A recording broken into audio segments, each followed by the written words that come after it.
So I have very strong feelings about the church. My grandfather is a pastor, so I guess we should start off with that.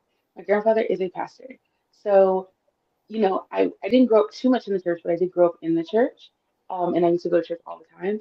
And when I ask questions, especially because I'm a strong advocate for Black women, LGBTQ plus, and children, I never got answers. And then again, I found myself to be a very observant human being. So I'd observe that you would use people's trauma to extort funds from them. It wouldn't be obvious. It would be, well, good people go to church, good people tithe. But when that good person needs to send their kid to college, or that good person needs the light bill they've been tithing for the last 10 some odd years, where's the money? They tell you to pray. So you need money, I need prayer. Cool. Like in those kind of questions. And then I'd be like, well, what happens to the problematic human beings? Because again, I'm a strong believer that they tell people who are good to go to church to repent their sins. That means there's a hospital full of sick, or there's a church full of sick people. That's Are they good people? No, no, they're not. They're a house full of sinners. But then you're telling people to criticize it. It never made any sense to me, and it never will. And then when I ask those questions, like, okay, well, there's a house full of sinners. How are you protecting children? Mute point. Like, oh, well, we women need to stop having children out of wedlock. I said, well, okay, 1,000% agree. Women should have stop having children out of wedlock. Then women shouldn't associate with men. No. Okay. So we're not going to deal with the whole like pedophile situation. Like you're going to remove them. You're going to excommunicate them from the church to make it safe for the kids. Well, no, because they deserve to repent. I, I said, so how are you going to say for the kids? Well, kids need to learn forgiveness. Okay, so I'm giving you money to harm my children. You're big pharma. Regarded it. That's what you are. I can't. I'm sorry. None of this is making any sense to me. And again, no disrespect. I believe in a higher power. Go ahead, find your God. I just think you should find your God outside of the church house. It saves you a lot of money, personally. Hmm. Absolutely. Word. And I was, I I go ahead. I grew up not in a religious household. Neither one of my parents like were really, they were very maybe agnostic about church. They just didn't go. But for some reason as a child, I was kind of obsessed with church, so I would call the Okay. church bus to come and pick me up and take me to church. Um, and on two separate occasions, I'm from a military family, so we moved around a lot. So we'd be in different states every couple of years. On two separate occasions, two separate churches, two separate states, I was told that I had a devil spirit on me. I was a child. I was like 11. And because I was asking too many questions. So yeah, I was like, nah, I feel like y'all are capping. That's what I think. Hmm. Y'all like, why can't I ask questions? That's crazy. I'm a child. Hmm. Like that's what kids do. Yeah. Uneducated people are very easy to control. I learned that Hmm. really quickly. Hmm. Hmm. Hmm. Hmm. Well, and the church is the whole reason why we have a Nimrod in office right now That's because a of whole, people's obsession with religion. I, and I actually am going to push back. I don't think people have an obsession with religion. I think people have an obsession with control, and they use religion as the tool for Mm, control. I don't think they would respect God. I think if it was a different, you put God a different name, but they had all the control, like Zeus, they'd mhm, be like, I love Zeus. They wouldn't care about Jesus anymore. mhm, And what they also like is violence. And there's a lot of violence in the church, there's a lot of control in the church. And I think our current person is a good representation of violence and control. And people enjoy seeing other people's harmed. That's just my because that man is not of God. It's not, Hmm. that is not of God, man. Married 5 times. You got multiple different kids, that's multiple. Come on. I feel like you're are you able to hear Davin clearly, Yeah, Empath? can you hear me? I feel like both of you are a little quiet now I and think a I'm little looking. choppy on the camera. Let me turn you down. Can you hear me better now? Yes. Okay, there we Okay. go. I took my headphones out. Yeah. Okay. I'm gonna switch my microphone out and see if it's that. Um, what do you got for us this week, Impact? Well, wait. We gotta do the hair. We need one word to describe your hair today. My hair Mm-hmm. Mhm. in between, in between styles. um, and It's let me get a bit different word. I would say freedom. It took me a very long time to have my hair like this. it's I very remember when I true. was younger, I would never have my hair like this. I would find a way to straighten it, tighten it, make it not. And to me, this is so me now that it's like I don't know why I would ever not have my hair like this, especially like when It's I'm not very having it in cute. protective style. Thank you. Mhm, Yes, it's so cute. Thank you. Mine would be cool because I got my undercut back Oh, because nice. we needed it. It's too hot out here for all Feel this that hair on hair. your neck, feeling like you're wearing a scarf in the Yeah, Yeah, summertime. yeah, I yeah. feel that. Yes. Mine is soft. It feels so like buttery soft right now. I I had my love daughter it. twist it for me. I was telling Impact, I haven't decided if I'm about to lock. It may just be a lot. It may just that I relock again because I can't decide. Um, Okay. but yeah, it's very soft. It feels very hydrated, very loved, very cared for. So Yes, I absolutely. love that's it. it. Yeah. Before we dive into the two topics, I wanted to kind of bounce off going back to the church and like children, what you were saying, Davin. I Mhm. also really didn't grow up like super religious. My grandparents were religious on both sides of the family, but like both my dad and mom, I wouldn't consider like super religious.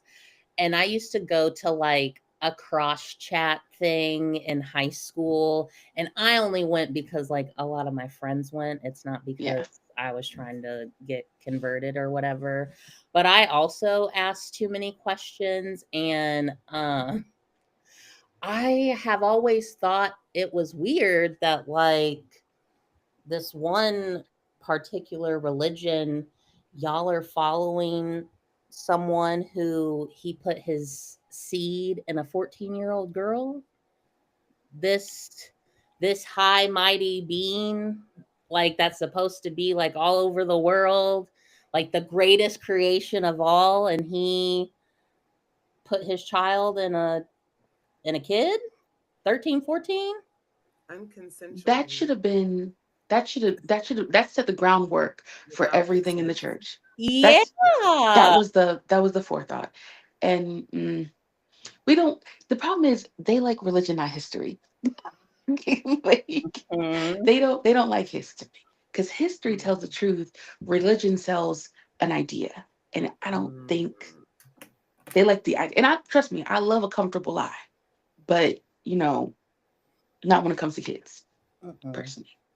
Like, yeah, I've just always been like, that's really weird to me. Like, out of everyone in the world, this this young girl, like, huh? Mm, And also, like, yeah, unconsensual. Like, you couldn't even ask her. It was like she woke up one day and she was pregnant. Imagine the eh, trauma. Like, Like huh? Yeah.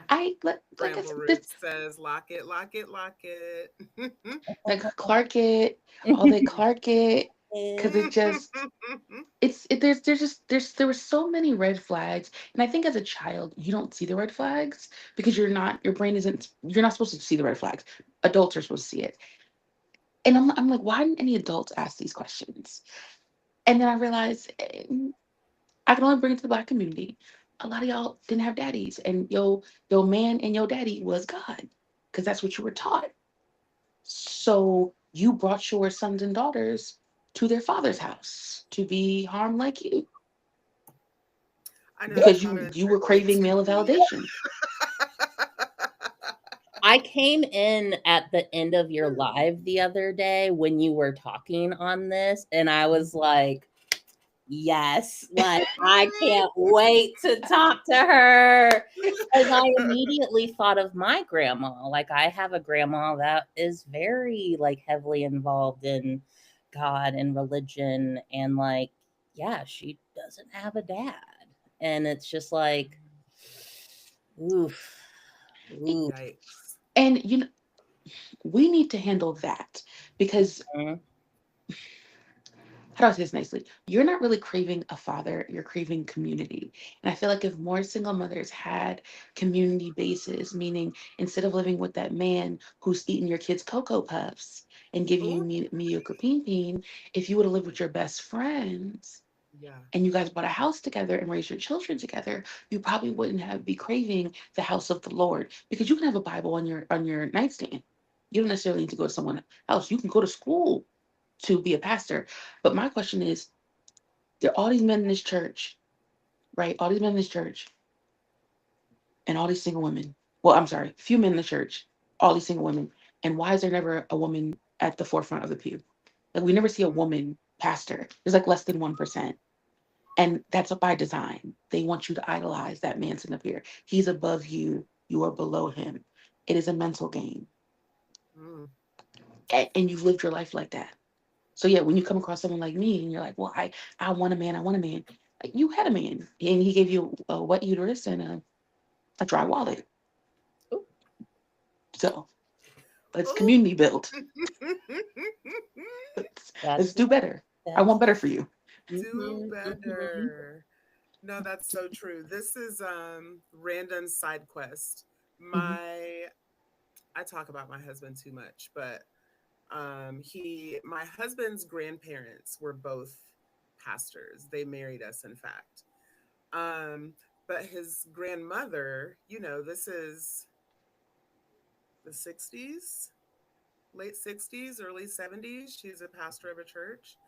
And back then, women were not allowed to lead churches. Her husband built her a church with his own two hands. It's still standing in Champaign Urbana today. They've both passed on, but it's still standing in Love Corner, Champaign, Illinois. If you ever drive by, my husband's grandfather built that church for his wife so that she could preach. I just thought that was the Wow. sweetest thing. I I thought that was love the sweetest that. thing. I'm like, And that's who sister. probably should be a pastor. Yeah. Like a Yeah. man who is like, no, husbands, you need to build a church for your wives, not a Hmm. man who's like, women do better. Because it's like, Hmm. Yeah, yeah, yeah. Yeah.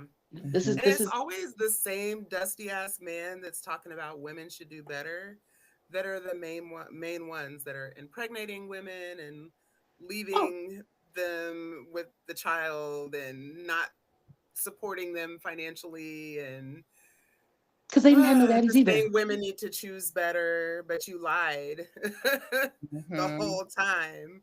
They're Mhm. fatherless as well. That's the problem. It's Yeah. the fatherless leaving the fatherless. Mm. The Ooh, issue is Which, he does what his daddy did to him, yeah, which is leave.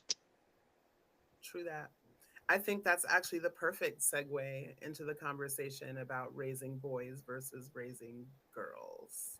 Was that one of the conversations we were planning to have today? Yes. yeah, yeah, the boy mom complex. And I Hmm. was so my little backstory of how like I was gonna go about this topic. I'm gonna talk about a show that I watched. I was watching The Hunting Wives on Netflix.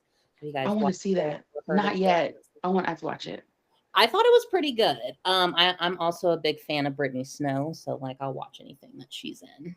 Makes But sense. without spoiling too much, there is a lot going on with like cuz it's set the setting is Texas, like the women are conservative, so are the men. And synopsis, Brittany Snow and her husband are from like Boston and they moved down to Texas for his job, and she gets involved with his boss's wife's little elite group. Mhm. And yeah, like some of these women are having an affair with each other, with their friends' teenage sons. Yeah, Mm. like there's just a lot going on. Yeah. And of course there's like murder and all that stuff. But one of the women in there, Jill, she has a teenage son named Brad, and you can just tell like she's one of those boy moms. Like she's weirdly obsessed with her son and also like hates his girlfriend. And not the sheriff. Yeah, the sheriff and his wife, they're I was like, okay, all right, more power to you, I guess. Yeah, like hates his girlfriend, and her husband is a pastor, and like she was raised very religiously. And yeah, she's the one that's like heavily involved in her son's life. And like, don't get me wrong, I think you can be involved in your kids' lives, right? Like sports, all that stuff. But to me, and I don't have kids, but to me, I feel like, but then there comes a boundary. And I've always wondered, like, well, when did that boundary get crossed, though? Like, when did you start looking at your son like a potential lover? And there are some women that, you know, raise their sons as lovers and their daughters as rivals.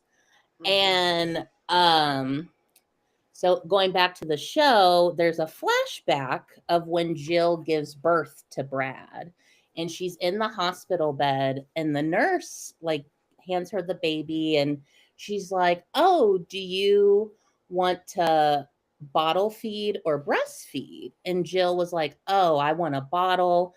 I think breastfeeding is kind of weird." And the nurse is like, it's completely natural, like, and you know, it's more vitamins and all that stuff.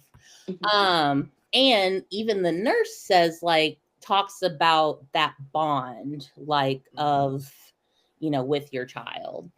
And so Jill kind of presses, and she was like, I don't know, like, I've never had a mouth on my nipples before. And that to me, I was like, huh, interesting. And so the nurse, Wow. like, she ends up breastfeeding. And in the show, there is a moment where, like, as the baby latches on, she gets like pleasure from it. And I want to fight this lady yeah, already.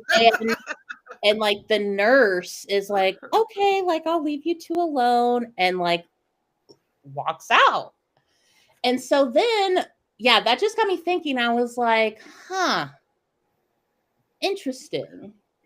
Yeah. So then it just got me thinking more like women like Jill. And even though she's a fictional character, like there are real women like her, right? Like that grow up in religious households that don't get to explore their bodies, especially when you're always told as a woman, like you're only here to, you know, procreate and like get married and have babies. Like that's your job. And if you take it a little further, like some of those women never even experience like bodily autonomy until they get pregnant and have these babies. And so if they're not getting like sexual pleasure or even emotional intimacy from their partner, like no wonder some of these moms like are experiencing sexual pleasure and other pleasures during birth and breastfeeding. And then it ties into this whole like emotional incest because now you're relying on your son to fulfill this need that your husband isn't doing. Mm. And I was just like, oh, Yeah. I so I absolutely understand. I see all the time that where women refer to their sons as like the man of the house. You're going to have to be the man of the house. Or, you know, definitely treating sons in a way that is inappropriate. I guess I never really thought of it as being sexual because you need your ass beat if you're touching kids inappropriately, like to be clear. I saw something where they were saying something to the effect of like we raise our daughters and neglect our sons. Raise or our sons and something, baby, or raise our daughters, baby our sons. I've heard that one something too. to that effect. And I have one of each. I have a son who will be 32 in like 3 weeks.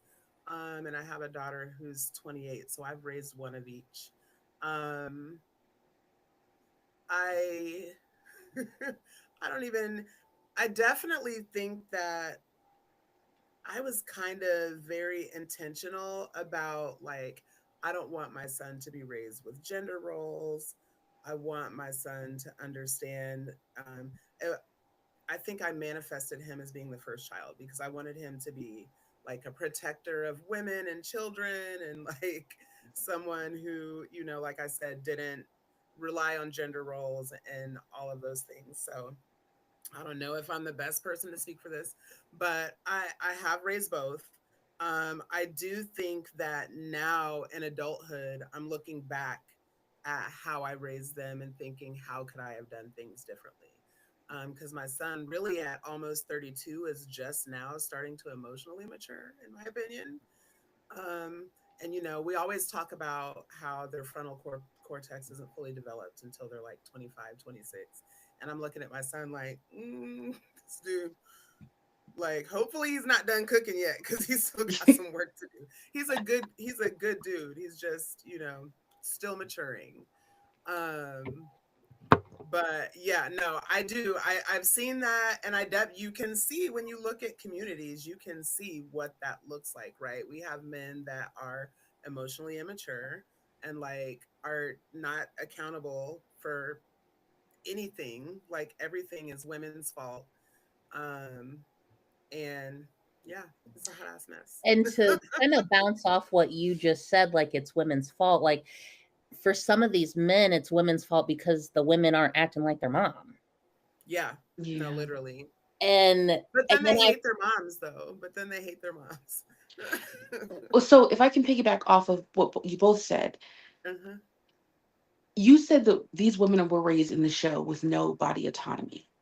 Well, if Mm-hmm. you were raised with no body autonomy and you followed religion, especially Christianity, it's God, man, woman, child. Well, then if your husband doesn't give you an autonomy, you're not going to give your children any autonomy. So your sons probably are raised not having body autonomy either Mm, until they are bigger than the other person and they can physically control like a dad. So then they go to husband controlling wife. So it's like a cycle. So when you were talking about her like finding pleasure from that, she doesn't know her body. Like it's a foreign right, object. So this is the first time someone has ever like, I guess, just kind of she's birthed someone and she's had the ability to control the situation. So now mm-hmm. she's like, wait, I didn't know this could feel this way because again, you never explored your body. And I'm a firm believer that it takes a lot longer than 25 for us to mature. I think we have a very warped idea of what maturity is, and maturity looks Mm-hmm. very different from everyone else, especially emotional maturity. And we Mm-hmm. live in a patriarchy. I feel like we sometimes want to pretend like we don't. Men are not going to mature as fast as women because men don't have to. Like there's certain things you just don't have to do. Yeah. And I don't think it's malicious sometimes. And you know me, I don't believe in supporting a man, but I don't necessarily think it's malicious. I think it is societal. If all you've taught your son, society has taught your son, not even a parent, that he has to take out the trash. All he's gonna do is take out the trash because he doesn't have to do anything else. Now, if hmm he Yeah. wants to do anything else, that's nice, but like he doesn't have to. hmm And I remember an Asian woman on TikTok said, she's like, the best man is just an average woman. Mm, That's just the truth. Because mm-hmm. everything that you expect from your friends, you will never expect from a man. But if he does the bare minimum, you're like, oh my God, because that's not expected of them. So hmm then you Mm-hmm. transfer that into a dynamic of a mom and a son, and a mom who doesn't have autonomy. She's like, well, for the first time, I get to explore my autonomy with my child because now I get to control him. My religion tells me he's the person I get to control. I'm going to. Now you think I'm going to give that up to another woman to control when I don't have anything else to control? Now I'm giving up my control? No way. I'm not going to do that. Say, hmm yeah, sorry, sweetheart, you can't be here. And if you are, I'm going to control the house. You and him. Because hmm I don't want to lose my control either. Yep. And that's where all these weird ass Reddit posts and TikTok conversations come from when they're like, does the mom sit in the front seat or does your wife sit in the front seat? Like, what are we talking Get in about? the car. This is what, get in the car. Like, What are we and talking? Just get in the car. get in the Mhm. car. Get in the Yeah. car. Now, there is certain rules. Like, I'm a firm believer that there is certain rules you should follow just for your own mental sanity. Because I don't throw tradition out the window. Like, I think some people just want to be like, let's be free to be you and me. Child, until they get rid of the patriarchy, white supremacy, there will be no free to be you and me. You still have to operate under the system. So, like, one thing is I will never cook a man's meal that he, like his mom's favorite meal. Like, if he loves that meal from his mother, you will never see that being cooked in my kitchen. And the reason why you He's want me never to see gonna it cook in eat. my Yeah. kitchen is because I'm gonna hurt you if you compare. Oh, well, my mom does it better. She does. You'll never eat in my kitchen again. You see how easy it is? I'm not gonna do that to you because I know me. I know me. So instead, we're gonna have your mama make it and I'm gonna make the side dishes. How about that? But that's just like little things you're gonna have to adjust with because again, he doesn't have to mature. And I remember I made a post on my TikTok where I said, if you're ever in a relationship with a man, if you were married to a man, you're either gonna have to accept a level of disrespect or foolishness. And so many people got in my comment section like, why would you say I'm not settling? I'm not settling. I said, yes, you do every day. You settle every day. You tolerate men's foolishness every day. Because if a woman did half the things a man did, we disown her.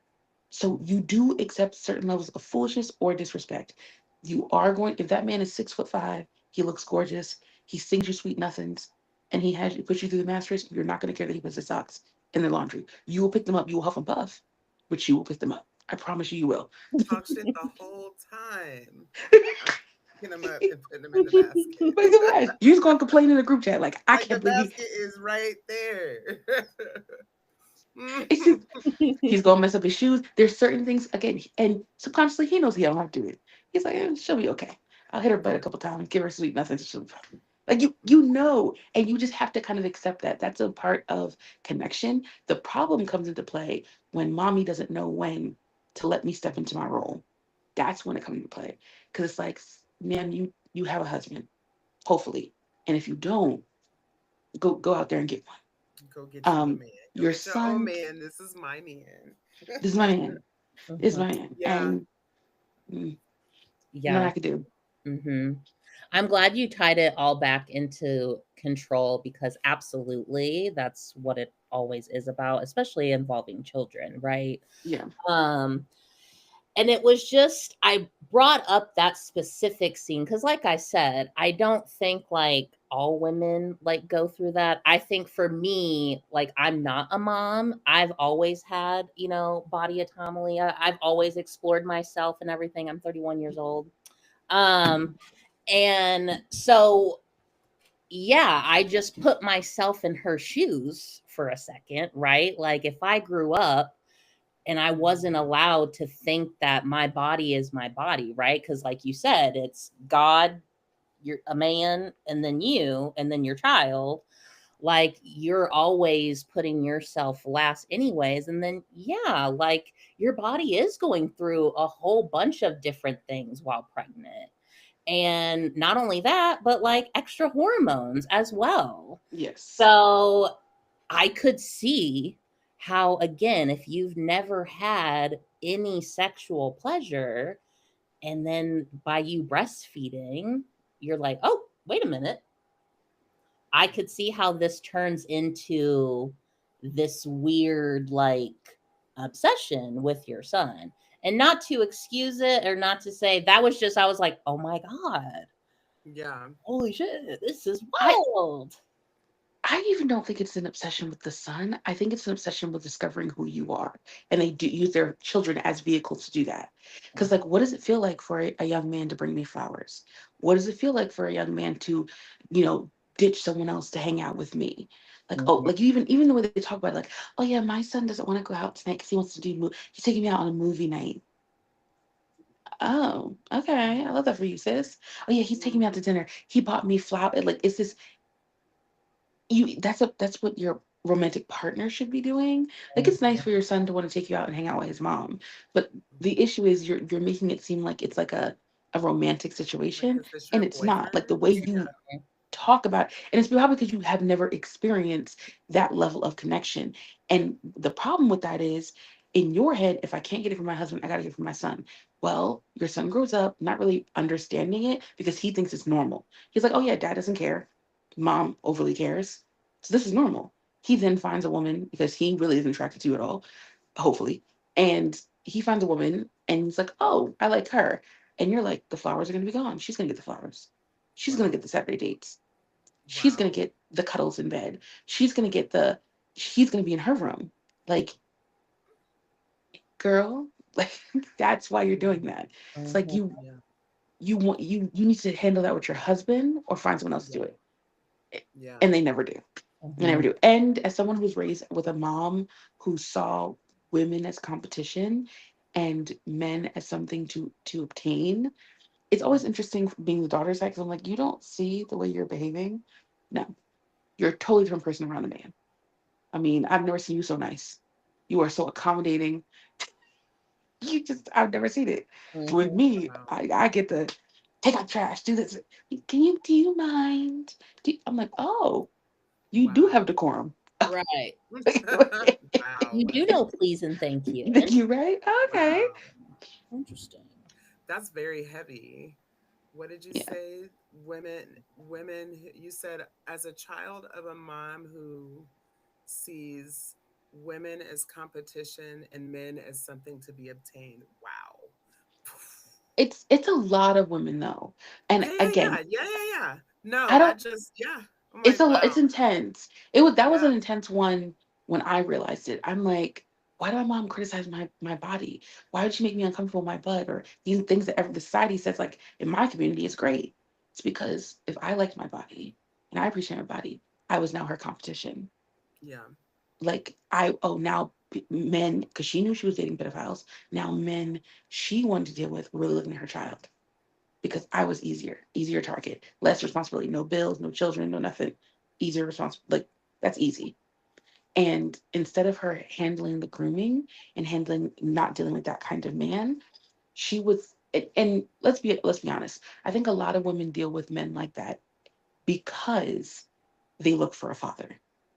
Like you want to be babied, so you deal with a groom. You want him to, pat your head and rub your belly. You want him to put you to sleep.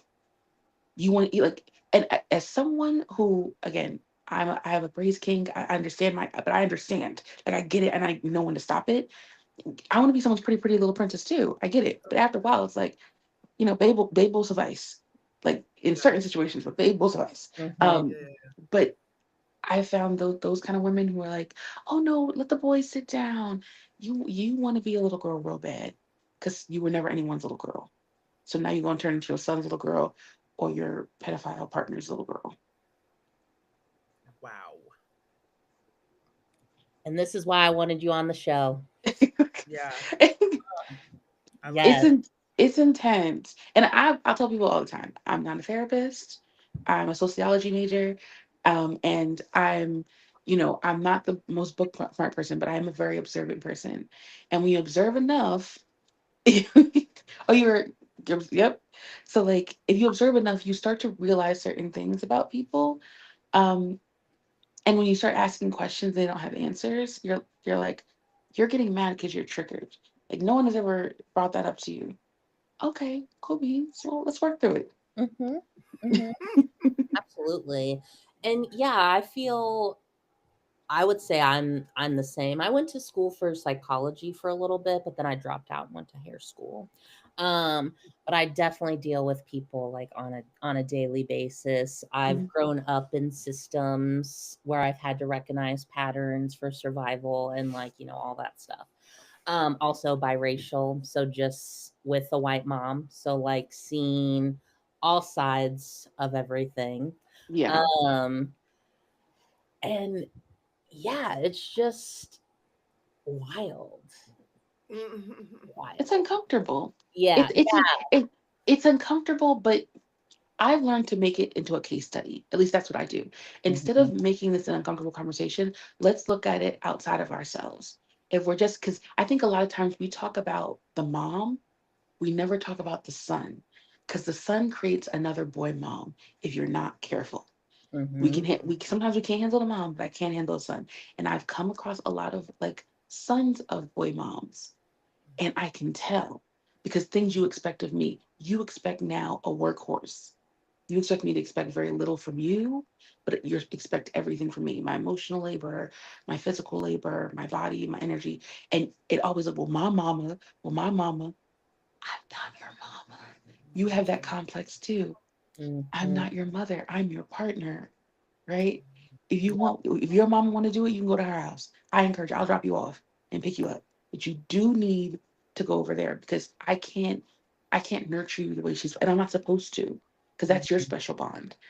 But then they end up putting that on a young woman. So when I have these conversations with them, and they're like the last conversation, people got upset about buying groceries and like that. So a man said, "Well, my mother never did that. Like she was married to my dad for umpteen years, and she never expected anything." And I said, "That's a shame. That must be a very tired woman." Yeah. And he's like, "Well, why would she be tired?" I was like, "Would you like to work 24/7 without any pay, without any gratification?" He's like, "No." Okay, well, why would you think she wouldn't do that? I Yeah. mean, and he's like, "Well, she's my everything." I was like, "You're married." Yeah. I find it a little suspicious. Like, it's You don't a very find interesting that conversation. suspicious? Yeah. Yeah, and a lot of people can't sit with like the uncomfortableness of No. these topics because then you have to like deconstruct everything you've been told, right? And then people don't know how to handle like no structure. And like, don't get me wrong, I love structure when it comes to certain things. But I don't know, I've always been someone that asks questions. And so if something doesn't sound right or it's a little funky, I'm going to question it and I will remove myself from that structure and watch from afar. People, I feel like with these conversations, they're not even, okay, I'm on the other side of it, so I can't say it's not hard conversations. I just think they'd be easier conversations if you stop trying to make it out to be like something's bad, something's good. You're not a bad person for being a boy mom. You're not a bad person for being a mama's boy. But it is something you have to overcome and something you have to navigate through. You do have to take a step back and be like, is this something my mother's supposed to do? No. Okay, mom, you can't do that in my household. You can't overstep my wife. You can't, if she doesn't is not comfortable with you being in the delivery room, you can't be there because this is her body and her time.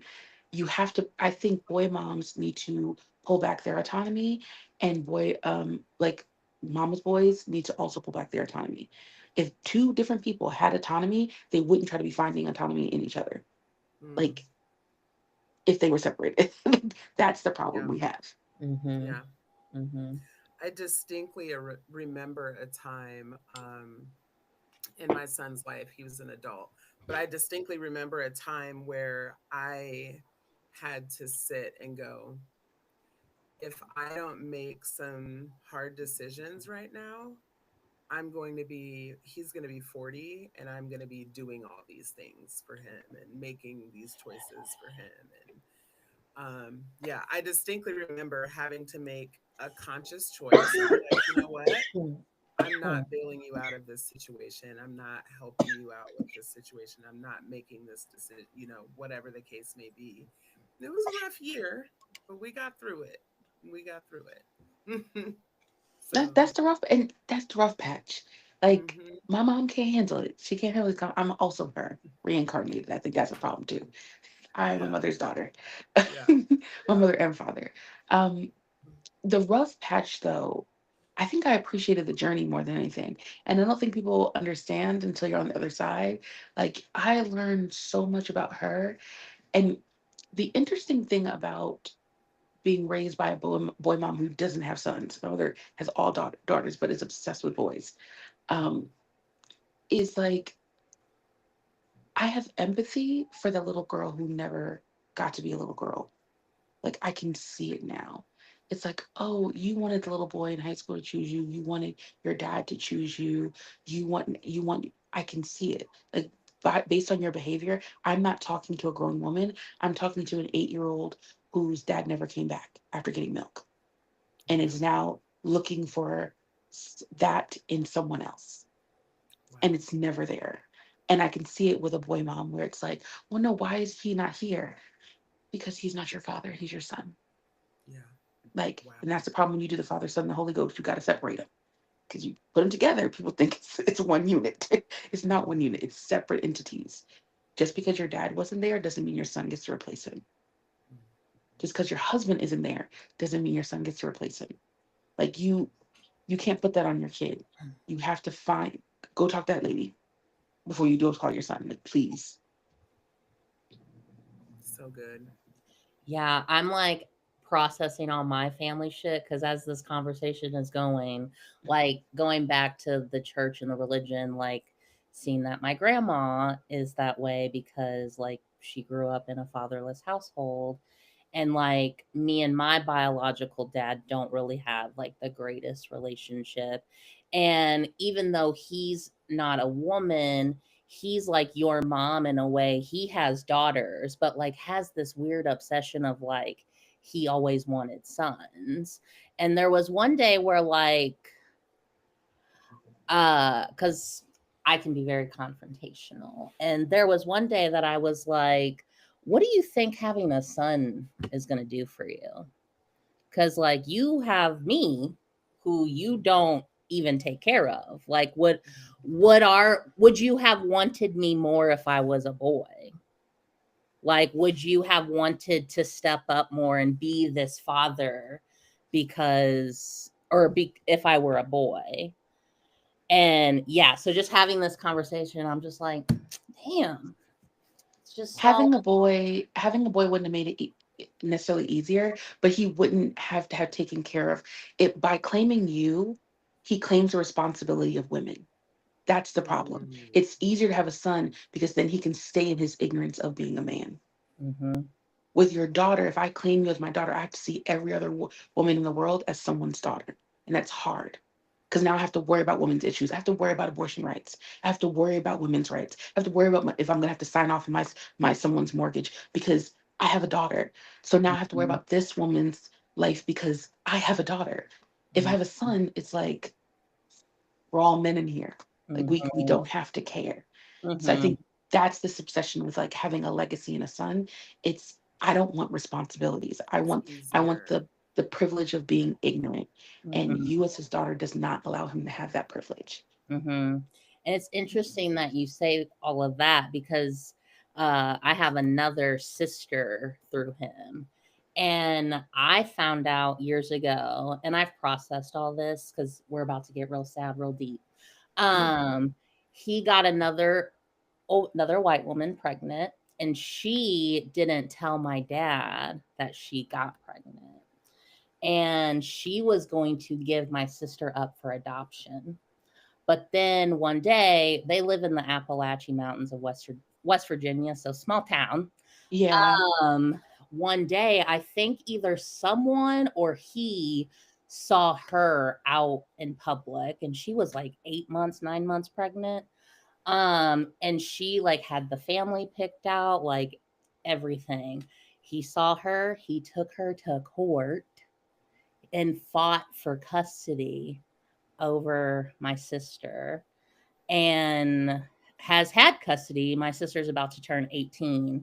So, like, it was a lot to process with that because, growing up, he never came to my high school graduation.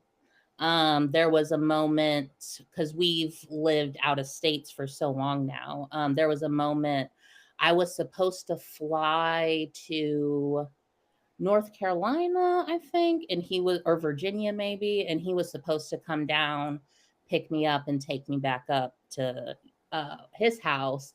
And literally, the day that I was supposed to fly out, no one knew where he was. No one could get a hold of him. And so my mom was like, I'm not sending you out there. I'm not sending you to like, you're going to be flying into a whole other state. And I don't know if he's going to show up. Absolutely not. And so it was just like, huh. So like you couldn't even drive down to the airport or like come to my high school graduation, but you were taking her mom to court.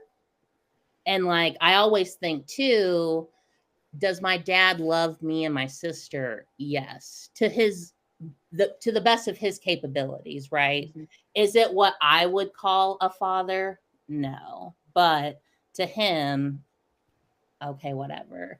Because now, since I've had some accomplishments, now I'm worthy of being his daughter, right? Like when I go into town, it's, oh, yeah, this is my daughter, the hairstylist. Like, she's living in St. Louis all on her own and blah, blah, blah. And it's like, but you had nothing to do with that.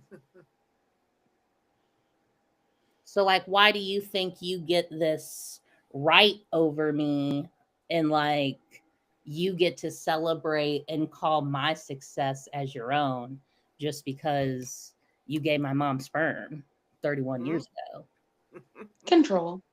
That's why he took that lady to Well, court for Yeah. her body. It's all control. That's Mhm. what that sounds like. It sounds like a man who wants to be in control. Like, I get to control the narrative. I didn't have to be there to help you, but I do want to take all credit for all your accolades. Mhm. Um, she didn't want the baby, but he was like, "You're not going to do that because you didn't ask me for it. So I'm going to control the situation." That Mhm. that's an insecure man. And Mhm. probably we can dig down into a whole bunch of other issues, but we ain't even gonna get on Yeah. that. Of who he chooses to control, that's a whole nother conversation. Mhm. But Mhm. um wow. and I must say I have no issues. I'm gonna start. I have no issues about racial people. I know people try to act like that. I actually quite enjoy people saying that about me. And that's very funny. It's very funny. Um, I'm just very honest. I'm like I'm extremely honest human being. So I don't. Everyone can get the honesty at that point. But yeah, that. And I want to say this to you: your dad's lack of ability to be a good father because he doesn't like himself didn't change your outcome, which is a testimony in itself. Because after all of that, you're still here doing what you're doing right now, being an amazing person. So it's like you had nothing to do with this, and I still prevailed. I think that's a testimony in itself, Yeah. where it's like you didn't need that. It hurts. That like sucks. It hurts. Oh, He yeah. definitely didn't need it. And I would not let him get credit. I'd be like, nope, I'm not so sure. I don't know who that man is. I Oh, pull T. Palmer. I don't know that man. I'm Couldn't like, help you. what? Couldn't help you at all. I'd have made him. He'd have looked crazy. And I'm telling you, I'm that petty. And I'm like, I don't call the police. I don't know who he is. Like who he is. Why is he claiming me? Who is that man? Who is this man? Right? Show some pictures. You know me from a kid. I'm your dad. Can you? What I look like at 5? I got a picture of my daddy with 5. Let's pull a picture. Until you do that, go to prison. Can't help Yeah. it. Yes, yes. Yeah, thank you for the kind words. Like I Mhm. said, yeah, I've been to therapy, we've processed all this, but yeah, just like it's interesting when you hear new perspectives, right? And you're seeing things in a different light. It's like, oh, there it is. There Mhm. it is. Because I'm definitely someone, even if it hurts, like I do want to get to the core of it. Yeah. Because I do think like as a society altogether, we are so like we punish, punish, punish, and we don't find like prevention. And to find prevention, you need to get to the cause. And like people don't want to do that. So, um, and yeah, even though like sure, did some shit hurt? Absolutely. But I wouldn't change it because I might not like the person who I am today. We don't talk enough about, and I think I have this perspective. We always talk about absentee fathers. We don't talk about fathers who stay and that host of issues there too. Because we have an obsession with like glamour. Well, what if he was there? I'm gonna let you know what happens when they stay. Like it can because it can just still be as emotionally charging, like taxing when you have a dad that did stay, but like you have a rocky past with them or whatever, and you have to work through that too. Um, Yeah. And so I always like look at guys who are like, men just need to be in the house. I'm like, no, gentle men need to be in the house. Men who are emotionally intelligent need to be in the house. Men who see women as people, not daughters, not moms, not aunties, people need to be in the house. Because I'm telling you, it is just as traumatic when you were raised with someone who just doesn't see it like that. Um, and like I said, there's a lot of punishment. You did say that there's a lot of punishment, but I always give a side eye like, it's not just every man. It's a very specific man.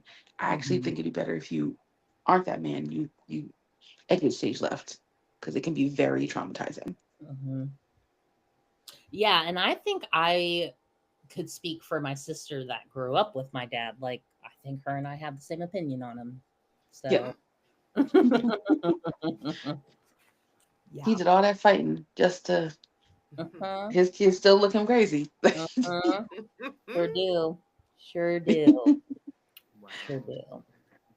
Did we, because we're about to come up on an hour, did we have any more that we wanted to kind of go in on this subject? Because if not, we can switch it to Love Island topic. Yeah. And catch Peppermint Petty up on all the Love You don't Island watch Love Island? I drama. don't. Oh, I had to. Okay, I didn't see the last couple episodes. I had to stop.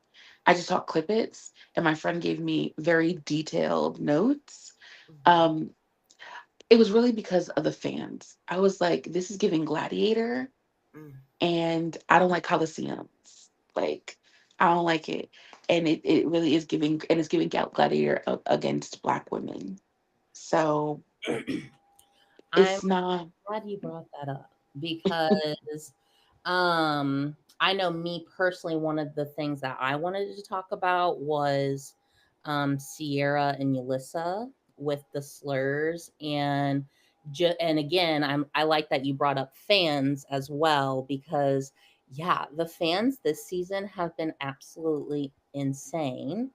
And I'm even in one of the Love Island Facebook groups. And there was a picture that went around, and I think it was Sierra, Audrina, and Shelly. And it looked like maybe they were doing like a brand deal or something. But people, took that picture, put it in the group or the group, and said, would Shelly be so forgiving? Actually, would Audrina and Shelly be so forgiving of Sierra if Sierra had said the N-word? Because Peppermint Petty, if you didn't know, so Yulissa was a contestant like 1 or 2 episodes. And she That's was the kicked. one that got kicked off because they found her Yeah. past of Uh-huh. racism. Yes. And I also Did they want ever to address that on the show? no. They said she left the villa. Actually, I Yeah. don't think they said she left the villa. We just didn't know what happened to her. They were like, there is a little clip. I mean, it was so quick. It was like, Yulissa has left the villa, but that was it. Okay. It wasn't Yeah, they might have said something. about, yeah. And then, because Yulissa was paired up with Ace. And so then at the recoupling, it was like, well, now Ace could possibly go home because he was single. And Yulissa, I believe she's Latina. I think she's Cuban. Yes, she is Cuban from Miami. Yes. So I just wanted to, which tracks. Yeah, keep that in mind. I feel like I already know where this is going. Yeah. And then let me charge my since phone. Yulissa was sent home, I personally think that kind of shifted things for Love Island, because then they had to bring in a bombshell, which was Sierra. Which is this is so funny. And Sierra is also Latina. I believe she's Puerto Rican and Mexican. I don't know what I'm not sure what she was. Because Sierra's something. Yeah, I thought I saw that she was Latina. Yeah, she is Latina. I think you're right about being Puerto Rican. I don't know about Mexican. Yeah, I think she is partially Puerto Rican. Sierra Ortega. So, and Sierra had been on the show for at least 28, 30 days before she was removed from Mm. the villa. For the same And issue. yeah, Oh. for the same issue. Where are they picking their contestants from? That's what I want to get into Love Island, because it's not really in Love Island. It is Love Island to me is such a representation of what the world is. Because how did you? Mm, I'll let you finish because it's just No, yeah. And Sierra, she did not use the N word, but she used a slur that is normally used against Asians when it involves their eyes. And she was also referred because her thing was people found 2 pictures of her where she referred to her eyes as that slur. Wow. And so to bring it all back, it's just so interesting in these again these conversations on these Facebook groups. There were a lot of women and Asian women, again, like questioning Audrina, Shelley, Alandria for quote unquote maybe giving Sierra grace because they've been seen in pictures with her, which I think could be for brand deals, not because they were all hanging out together. And I don't think Sierra and Alandria has been pictured together at all. at all. But Alandria's name kept getting brought into it. Like, well, would Shelley and Alandria be so forgiving if Sierra had said the N word? And I could be a little controversial right now. I don't think those slurs like are the same though. Like, I agree that they're both slurs and you should not use them. And absolutely, Sierra and Yulissa should have been kicked off the show. But I feel like you're already telling on yourself that the N word is worse than the C word that Sierra used, because you're sitting here comparing, well, what if Sierra used the N word? Mm-hmm. And it's like, It's very all lives matter kind of. Yeah. Mm. This is what I'm gonna say this. I'm not a part of the Asian community. That probably hurts them, right? Sure. absolutely. Um, and that's where I think a lot of Asian people, because they're maybe underrepresented, that they're like, well, what if she said this? Would Black people care? Um, and the thing is, they were hanging out with Austin.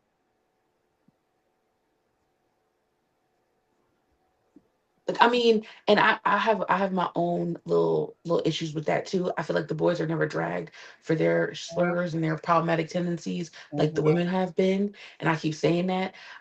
Austin has not been dragged enough for my liking, mhm. for the way that they have behaved. But I think what I'm do I feel like it holds as much weight in society? No. And I'm only saying that because it doesn't hold that much weight in society. Should it? Yes. But it just doesn't hold as much weight in society, I think, because of the marginalization of Asian people. Um, and that was the problem in itself. I bet you when Sierra said it, she didn't think it was gonna be that big of a deal. Because you know not to say the N word. But there was a lot of like the S word. People were using. I think Lizzo used it in one of her songs, and they were like, "Why would you do that? That's against the disabled population." And she removed it. There's certain words I think people have just been, especially in the Black community and Asian community. It's one of those situations where like we've used that word before, but we don't necessarily mean it in a harmful manner.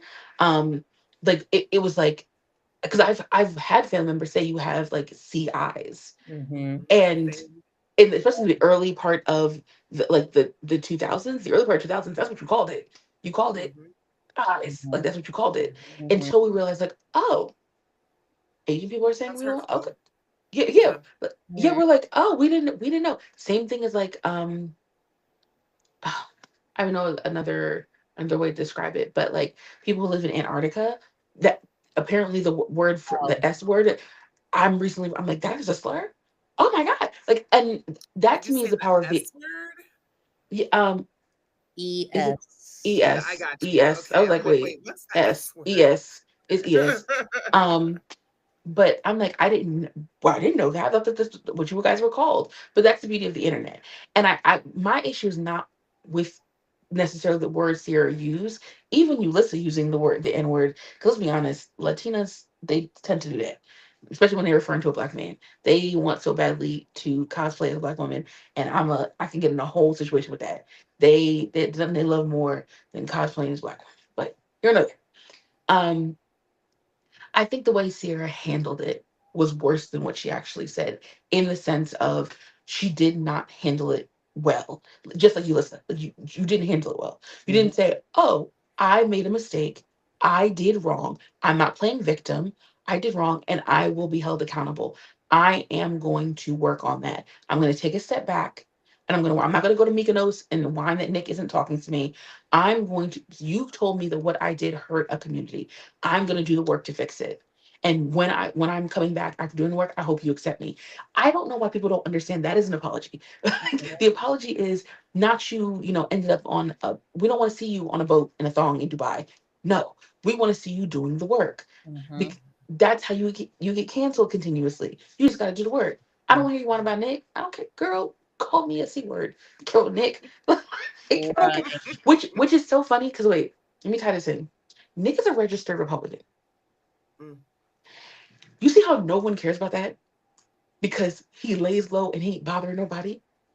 Sierra, just go sit down somewhere and let it go. Um, but Love Island is a great representation of the world we live in because I think Love Island knew Ulisa said what she said. I think Love Island knew Sierra said what they said. And I don't think Love Island cared because the reality was they were two Latina girls. They were cute in their own way to somebody. And they kind of wanted the controversy. They knew we were going to find out. I think they did it for controversy. They knew we were going to find out, and Mhm. they wanted us to talk about it. And they used these two women to like push the show. Yeah, I could definitely see that 100%.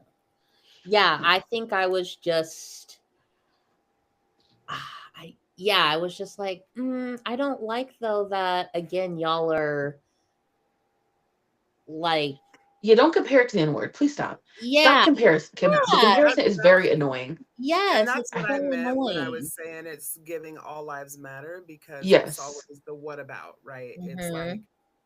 yes, that's an awful word, and we shouldn't say things that we know are hurtful about people. And also, the history of that word is not the same as the history. Like you're comparing things that don't go together in the same basket. Yeah, Mhm. yeah. And that's why I wanted to kind of walk on this on, a thin line because it can get very controversial very quickly. And I was like, I recognize that they are both slurs. And again, I absolutely think Yulissa and Sierra should have both been kicked off. And I agree. I think their quote unquote apologies were worse than like how they you Yeah. whatever. Mhm. But yeah, it's Of again accepting just this, accountability, just yeah, and but yeah. again it fell onto this comparison of, well, like black pain and black trauma, especially when it comes to black women. Well, And let's keep it a bean. The reason why yeah, they have to do that is because if we don't co-sign it, no one cares. Let's be honest. The reason why you were like, oh my goodness, well, it's just like the N-word. Because if black women are like, okay, she said it. That's horrible.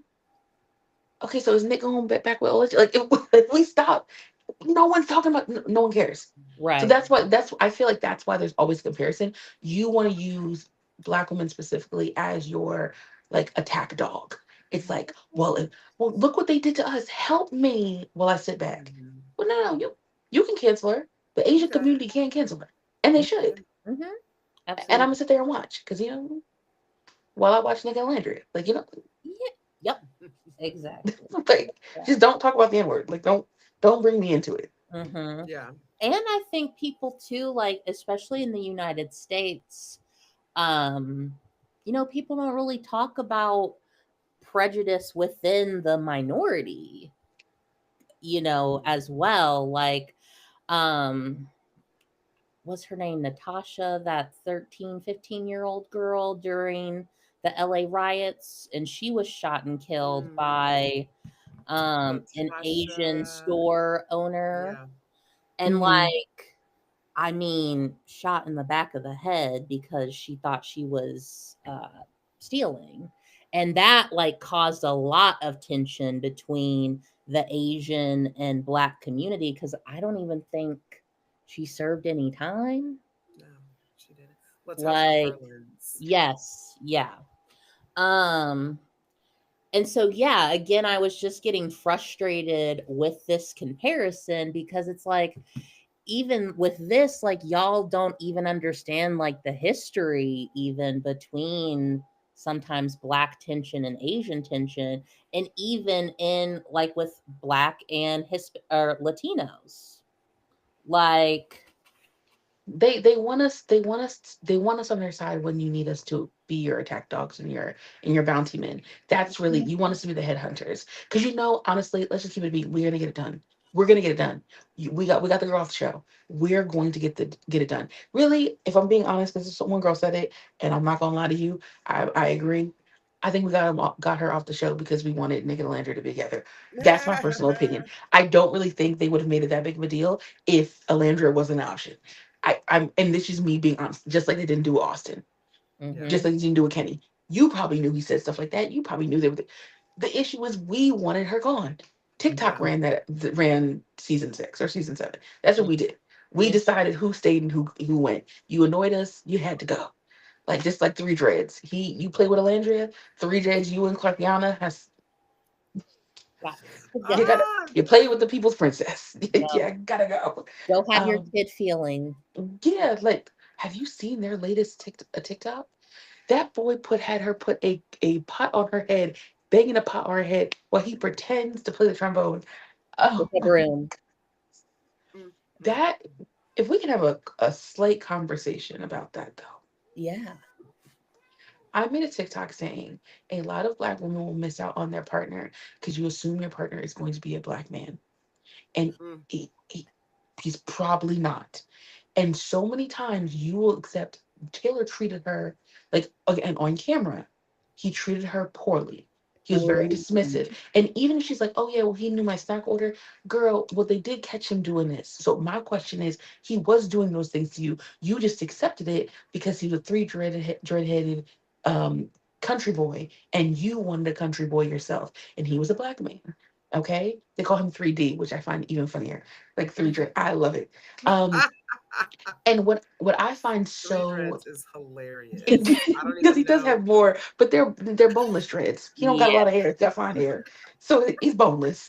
Um, I think what I find even more sick about Taylor specifically was you didn't communicate this to Alandria, and I wanted to bring this up on my TikTok, but I didn't know how to do it, and now I'm sick of talking about Love Island in this on there. Um, it was colorism. Taylor, you saw a light skinned bottle girl, knowing you from the country, knowing that bottle girl likes the city. You wanted to turn a city girl into a country girl because you wanted a bottle girl who was light skinned on your arm. Even Mhm. though Olandria probably lived the way you live, acts the way you act, know how to run a farm, you wanted to turn a city bottle girl who is of lighter complexion into your country girl. And you Mhm. were willing to use Olandria to do it. Because it only took 3 days for Clark to change her. No, you weren't affectionate with her. You made her feel bad about herself. Like you wouldn't touch her. But as soon as the light skin girl come into play, you all feel up. Mhm. It was colorism. It Mhm. was it Mm. was colorism. Absolutely. And I hope she leaves you for an NFL player. Actually, honestly, I don't want. Yes. I hopefully he's a CEO, but I hope she leaves you. Period. Because Yes. that we don't talk about that enough. That was colorism. Yeah, absolutely. Absolutely. Yeah, and I'll give it to my girl Amaya during that recoupling when she like stood up and was like, "Taylor, what?" Yeah, Like, What do you mean? Because exactly, like, you've known her for 3 days and you've known me for 3 weeks, and you couldn't tell me that you weren't physically attracted to me or that you didn't see this like becoming serious. And you kept toying her along. And I don't know if this is true, but I did hear the rumor that Taylor also told Nick like not to really pursue Alandria because Taylor Nick was under the impression that Taylor liked Alandria. And I don't know if you've seen clips of Nick watching the 2-hour movie that someone put of Oh, I them haven't together. seen. No, but he said he was gonna. I was on his live and he's like, I'm gonna get off. I'm gonna watch the movie of me and Alandria. Yes, I'm like, you should definitely, because you're so observant, Mhm. you should watch the clips where he's watching the conversations with Taylor and Alandria, because even Nick is like, there's one where I think she asks like, "Oh, do you like me?" or something along those lines, and Taylor is just quiet. Like he doesn't say anything. Oh, it's because she says like, "Well, I like you." And I think she asks like, "Are you feeling the same?" Mhm. And Taylor is just like, and even Nick is watching it and he's like, "Oh, it's like you're taking a long time to answer her." And I think we all saw too during that one recoupling where Taylor chose Clark. I hadn't seen Nick that upset. Like his cheeks were red, his leg was bouncing. Like as soon as he found out Alandria was vulnerable and could possibly go home, he was like, "Oh, mm-mm." And I love that quote that they use. Like either Alandria staying or she's not going home. You pick one. I think Nick, and even in the show, Nick used his privilege, his palm colored privilege, to move the pieces along so Alandra can live, like can be in the villa, in multiple different ways. Because when they sat down, I'll never forget. I was crying. Clark's face was, that's a whole other conversation. But when Nick was like to Clark was like, I think we should send home Alandria. Like the other girl, Coco was so nice. Da, da, da, da.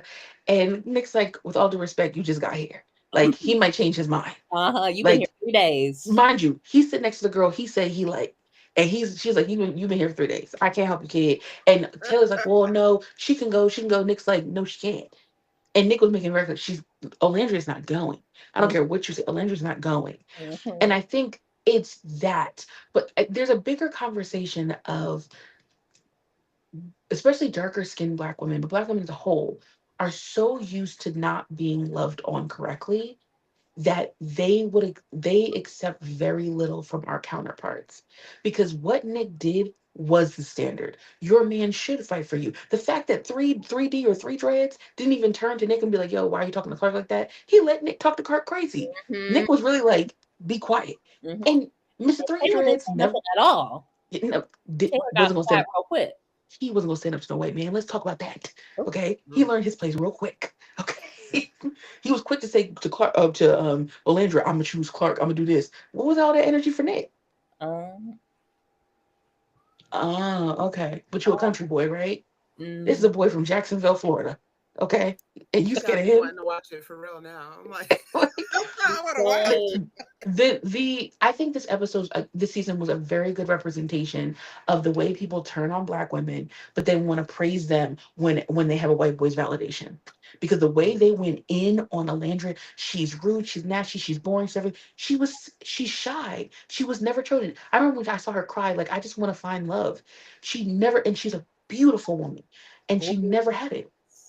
Yeah, she really is like a like model gorgeous. Yes. And the only reason why they love her so much, like people started to love her, was because she was getting validated by Nick.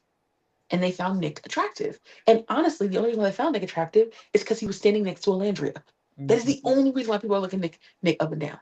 Because he literally said, I have to be a better man for her. Like she is a one kind of woman who forces you to be a better man. Mhm. Like, because really Nick looked like a child.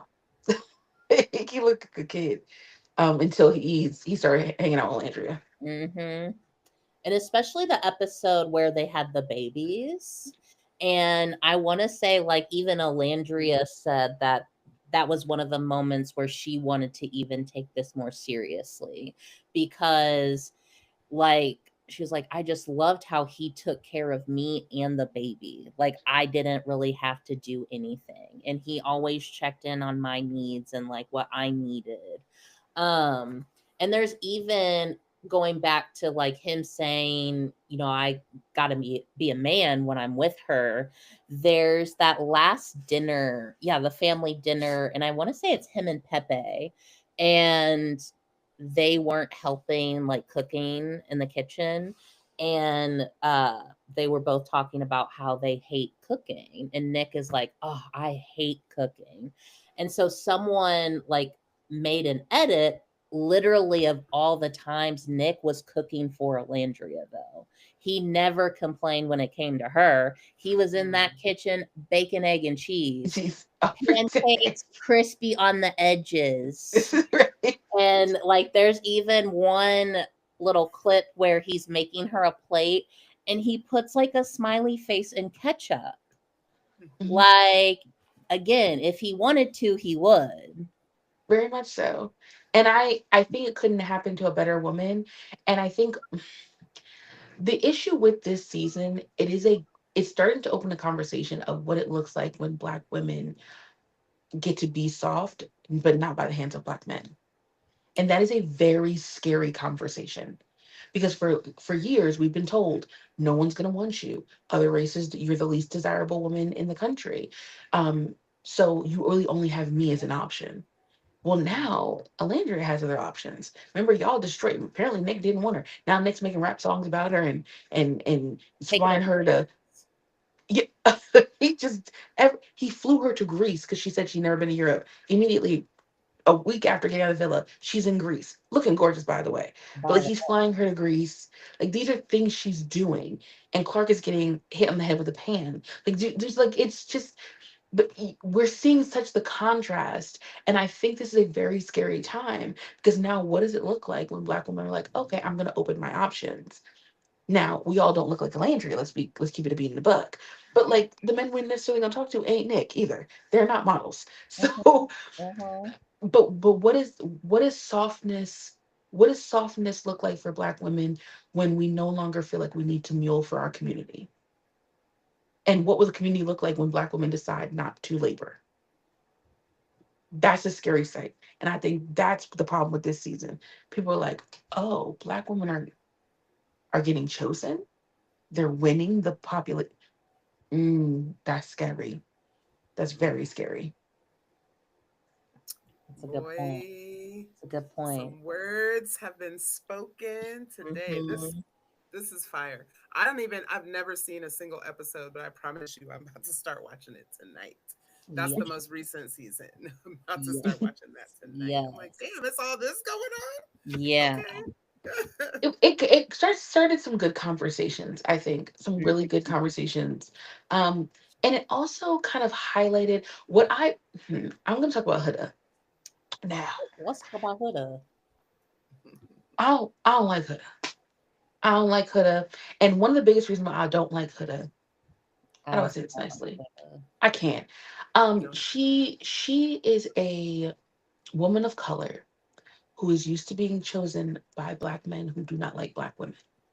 And for the first mm, time in her life, probably, she had to watch Black women, especially darker skinned Black women, get chosen over her after she did all that modification to look exactly like us in light skin and longer hair, right? Mhm. And really just extensions, but I'm not even gonna either.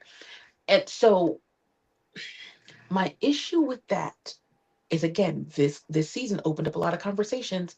We need to have a serious conversation of what the dynamic looks like when a Black man has to experience a woman of color wrath because Chris was crucified because Mhm. he chose not to sleep with Huda when she wanted to sleep with him. So much so that she tried to coerce him into sleeping with her. And everyone was like, why is he being so mean to her? It's sexual coercion. She Yes. counted down from 3 and was like, if you don't sleep with me, you're gonna get it tomorrow. Like, I'm not gonna talk to you, I'm gonna be angry.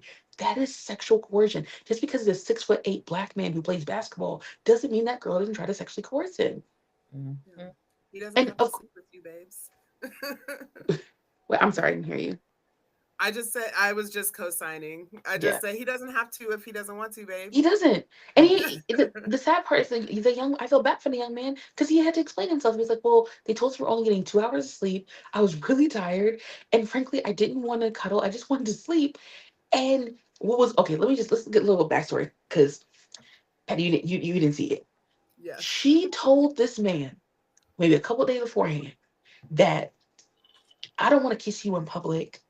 I don't want to kiss on you in public because apparently, according to her fans, that people were making fun of her for essentially being a homie hopper. I mean, fine, you were a homie hopper, own it.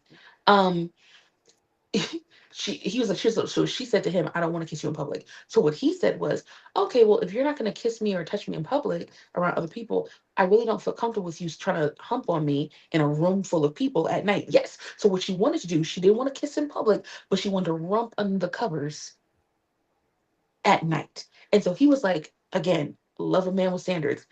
Then we can't do that because that makes me feel uncomfortable. Now Mhm. let's flip the script. If a man said, you know what, girl, I can't kiss you in public. All the people think I'm a hoe. I can't do that. And she's like, oh, well, then I don't want to sleep with you in private. No one have a problem with that. The only issue I have a problem with is there's a tiny little small woman and a big man, and there's a color dynamic there. Mhm. So with that backstory, so when she said, you better cuddle me, or you better hunch on me, or it's gonna be a problem, that's sexual coercion. And honestly, you're a weirdo. Don't So care. so weird. Yeah. And her And I got into enemy territory on TikTok one time because that clip came up of her being like, I'm going to count down from 3. And if you're not cuddling me, I'm going to have an attitude tomorrow. And like people in the comments were like, yeah, sometimes that's just what you got to do to your partner if you want them to like give you attention and blah, blah, blah. And I was like, huh? That is such weird behavior. Why are you Yeah. like wanting to force your partner into loving you or showing you affection or intimacy? Like that should just come And she natural. probably just didn't want to be embarrassed on TV Mm, because he turned her down. they're also her fans are also in like high school and like early college, Yeah. like which is even scarier because what it's telling me is rape culture is alive and well in high school Oh yeah. and amongst girls and boys Oh yeah. because it's like, okay, sweetheart, at 16 years old, when your boyfriend comes over and he's tired because he's sick for the day, are you telling him that you're not going to give him any, or you're going to be like rude or nasty to him if he doesn't cuddle you, even though the boy don't feel like it? Is that what you're doing? Because that's what a girl in my comment section said she did. She's like, well, yeah, well, when I want it, like, I thought boys were always supposed to want it. I said, oh, honey, baby, no. Men have autonomy too. Again, I hate defending men on the internet, but men have autonomy too. Yeah. Yeah. Like you cannot coerce it because I'm gonna tell you this: someone better never coerce my son or my family members because that's disgusting. No, you're a criminal. I literally quoted that. I was like, that's criminal behavior. If Mhm. your boyfriend says no, he's allowed to say no. Well, why would he not want me? And I was like, oh, sweetheart, this comes from insecurity. It's not that he doesn't want you. He's not saying he wants you. It's just that he does not want you in that way right now. Maybe he just needs to lay next to you. And I think that is deeper conversation into our mindset of society where we teach women if a man isn't trying to jump your bones and sexually harass you, then that means he doesn't like you. Mhm. Like and I'll never forget I had a situationship. He got really sick. I went over his house. He got really sick. We were supposed to do whatever we did. We didn't because he was sick. And so I was like, okay, well, we can just lay here. We ended up watching The Wood. It was actually a great time. Yeah, we ended up falling asleep. Good. The next day, he was like, Davin, I just want to let you know, like, I still really like you. Like, please don't think like I don't want to talk to you ever again. And I'm like, what are you talking about? Like, first of all, you're stuck with me forever. Like, I'm yours. We're locked in. So what do you mean? And he's like, well, I know I was like turning you down. And I'm like, you were sick. But like he was used to, if a man can't perform or a man doesn't, that means a woman's gonna think that. I'm like, no, I know you want me, but I also don't want you when you're sick. I also don't want you when you don't want me. Like I Yeah. want you to really be into this. Yeah. But it was shocking hearing college students and high school students say like, well, if a man doesn't want you all the time, then he doesn't actually like you. And I'm like, didn't you call men sex crazed? Didn't you say that that's the only thing you think about? You don't like that. So which one is it? Do you not want men to think about all the time? Take a struggle. Mhm. Yeah. Like you gotta, that's weird. So if he only wants to hump your bones, like you don't think when he's on a date with you, is that the only thing he's thinking about? Like you don't care about what you're saying? Mhm. It's that kind of mindset that has her fans, and her fans are actually quite scared because they're very young.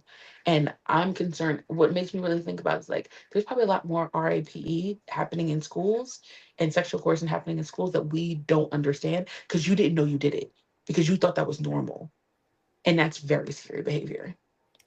I actually talked about that on the podcast a few weeks ago. Because again, I also hate to like excuse or defend men, especially when it comes to like when I'm like debating with another woman. It's like, you're gonna make me say this? Right? Are you serious Stop right now? it. Yeah.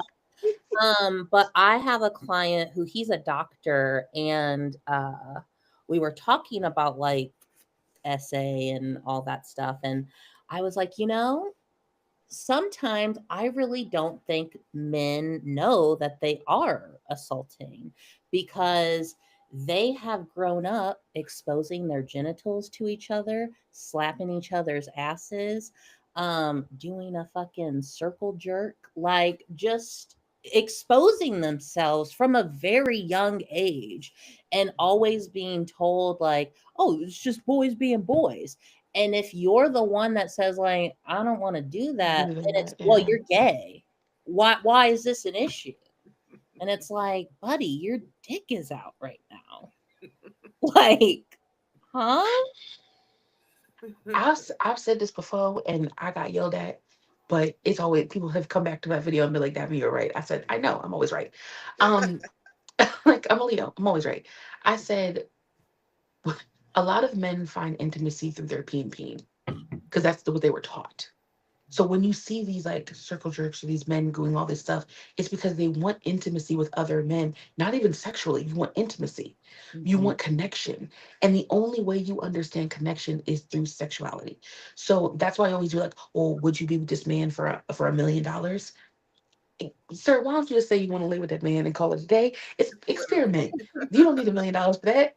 A Yeah. lot of y'all will do it for 100, and that's fine. You do it for free because you like them. Like I don't, I'm necessarily think you're a bad person. I don't think you're gay. I think you're experimenting, or you simply like a person, or you may not want. That's another thing. I don't think you necessarily want to sleep with them. You've been programmed to think that if you want to connect with someone, you have to sleep with them. What you probably want to do is lay in the bed and play video games together, like the girlies pops do, eat some popcorn and watch a movie and kick your feet up and down. You're not gay for that. That's a human experience. Hence why men are always in girl spaces. I'm like, you just really want to be one of the girls because you want this with another man, but you're gonna call yourself gay if you want this with another man. It's very odd. Like, Mhm. no, people don't shouldn't violate your body um for the privilege of connection. Mm, That you no, that's not what this is. That's violation, that's not connection. Mhm. yeah. So good. Yeah, we're already at an hour and a half. Yeah. Um, Crazy. yeah. But yeah, I definitely I have wanted to talk thoroughly about, enjoyed your insight, Devin. You Thank are yes. you. brilliant. Thank Yes. you. Yeah, absolutely. Brilliant and hilarious. So funny. Thank you. You came across my Impad shared your feed with me when you were going through the thing with Han. Um, the Iconic. something, yes, so good. Oh my God, so funny. Iconic. I'll never apologize for that. When No, kids get mad, yeah, they're You like, don't "You're still need on that? It was iconic. Come on, it made it y'all was. money. Stop It it." was so good, so funny. I was when Impad told me I don't even remember how you worded it. Something about like sucking from the teat of a Yeah, colonizer or something. yeah. I I essentially my said mouth was on the you sucked on the floor. teeth of your oppressor is what I said. Yes, ma'am. Yes, ma'am. No, that was iconic is the perfect word. So good. And I think what's interesting about that was people heard, and I come from a family of salesmen, so like I know how to get something, like I know how to catch an attention, especially when people have no attention span now. I know how to catch an attention. If you would have listened to the video, it was just giving perspective. Like, hey, you may not understand Black nationalism or Black culture in certain ways because of your first experience with Blackness through the lens of a white woman. I don't necessarily say you're not Black. I never said she wasn't Black. I was forcing her to acknowledge her whiteness, just like people had to force me to acknowledge my light skin. There's plenty of times where, like, no, like I can experience colorism when I was young and dumb. And my sister had to be like, girl, you benefit from something. You don't experience something that you benefit from. It's just not something you don't understand, and it's okay to take a step back and mean you don't understand. Um, but yeah, that was fat phobia. They wanted. It was such an interesting experience. Mhm. It was- Yeah, because I was telling people like after that whole moment, you also came out with another video talking about how her followers or like her supporters were going to come attack you because you weren't like you wouldn't consider yourself like a Beyonce fan or in the Beehive. And then once they found out that they couldn't get you on that, it was going to be because of your weight, because you're a Black woman, because of this and that. And Mhm. I remember watching that video, and that's when I would constantly like kind of come back and check in on your profile because, like, I mean, you called it like everything Oh, that, I listed it. yeah. It was And gonna I was happen. like, And oh it's my the gosh, same like shit every she is time. brilliant because I feel like that's how I also look at things. I try to give people benefit of the doubt, but like I'm an also a firm believer of like people will show you who they are and like you have to just take that with what you will. Yeah, and with her specifically, this is the problem I think I have with most leftists or most people who operate in those political spaces and want to have these kind of dialogues or whatever. Um, they have them from a place of elitism. Like it's like, well, I'm smarter than you, so what I say goes. And it's like, sweetheart, okay, you're right. You probably read a lot of bell hooks, some James Baldwin, definitely were read Malcolm X's autobiography, not understanding. You didn't analyze it, you read it, but you're not there. Um, but what you're failing to understand is nuance because you can't find that in a book. You have to find that with a people, with community, and y'all don't have community. And I've said this before, and I'm gonna say it again. What we experienced and what I experienced was Revenge of the Nerds. A whole bunch of people with front facing cameras and a little bit of audience because people had nothing to do during the pandemic but follow them in their intellectual dishonesty, getting online on their front facing cameras, harassing people who they thought were insecure Mm, because that was their real irritation with me. And then when they couldn't do it, they enlisted Black men who believe in support uplifting women who are biracial or not monoracial or furthest away from their mothers. Let's just say that. Um, and that's what they ended up doing. And when I would not back down, and when I stayed online, and when I read, and that's a whole other thing. I was demonetized during this time, so I didn't care. I was like, oh, I don't have to care. I'm demonetized, so I'm gonna make short clips, and that's how that video went viral. It was under a minute long. It was a banging opening line, and that's how it went. I had a video 2 weeks before that go viral for the same reason. A man tried to say who hurt me, and I was like, my daddy, the same person who hurt you. The only difference is he stayed and yours left. Like oh. it went viral because it was like 15 seconds. No one got Mhm. mad about that. No one got mad about that. Um, I just, I think her behavior during that time was a perfect example of how she lacked connection with her blackness. Because if you grew up in the Black community and you were lighter skinned and you could pass as biracial, there was plenty of people who questioned your blackness and plenty of people who would be like, bro, maybe you don't understand this because of your skin tone. And if you are secure in your blackness, you will end up saying, like, no, I do understand this. and we could have had a conversation about it. Because frankly, I don't think her video was wrong. I was like, yeah, I completely support Beyonce isn't a part of the oligarchy. I actually supported your video. What I didn't support was you saying called comparing yourself to Malcolm X and trying to speak over dark skinned black women. So then we end up having a beige war. Like light skin against light skin. Let's do this. You ain't gonna cancel my page. All they did was yell and scream, and I raised money for um, kids in Houston. We paid off their lunch debt. That's awesome. So Exactly, which was amazing. And I think too, like, what was so annoying about the whole situation, like, Han went to the fucking Beyonce concert. she said she used Black woman's rage to pay for her ticket. Oh wow. Yeah, she deleted the video because Black woman like, excuse me, and now she wasn't an innocent victim anymore. Now I was like, oh, so you did this on purpose? Mm-hmm. You did this on purpose? Mm-hmm. Yeah. And they're activists. But this is what I'm talking about. These people are not coming in good faith in community building. They're the kids who sat at the dumpster at lunch or sat in the bathroom with their trays on their laps and did not get any community, did not get any friction. Like someone didn't say, hey, I don't like the way you said that. I understand what you said, but I don't like the way you said it. And I think that is the problem we have with social media. There is not enough friction. You don't have the risk of someone popping you in the mouth.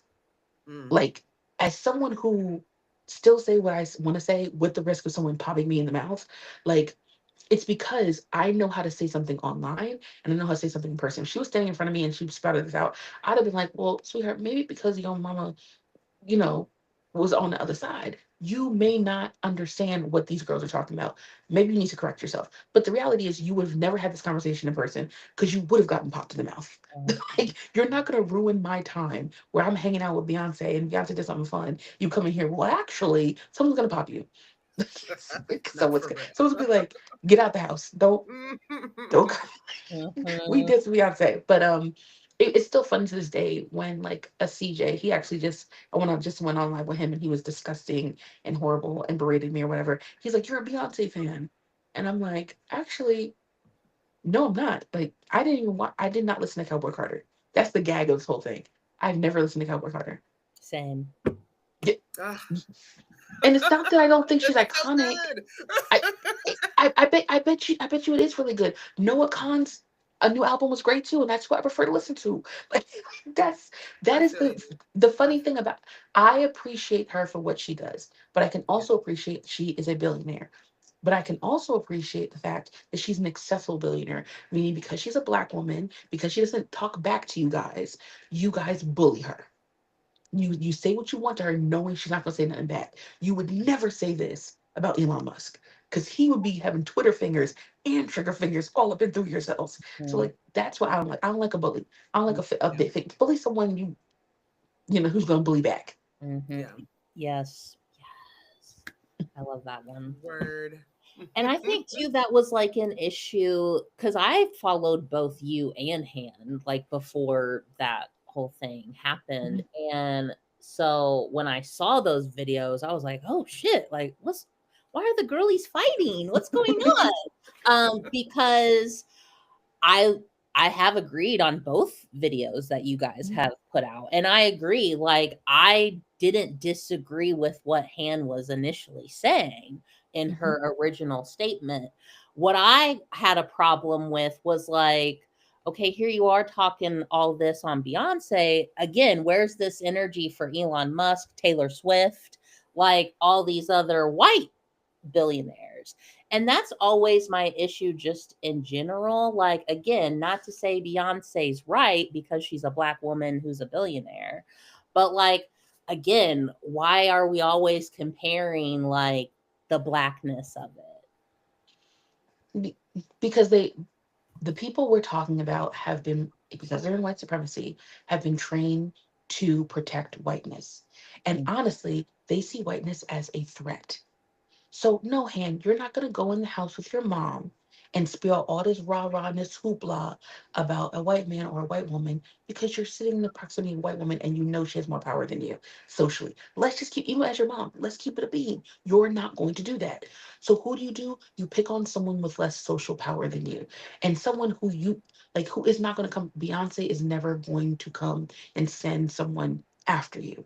Like, she's never gonna do that. She's never even gonna respond. You see how she don't attack the Barbs, right? Because Nikki will come on your post and be like, "Hey, what's up?" Mhm. So you're attacking Beyonce knowing that she's not gonna say anything, and if she does, she's gonna keep it real cute and mute. Elon Musk, on the other hand, would have you lit up on Twitter, and I criticized that too. I was like, "Why do y'all all have a Twitter, but you talking about oligarchy? This man funded your own demise.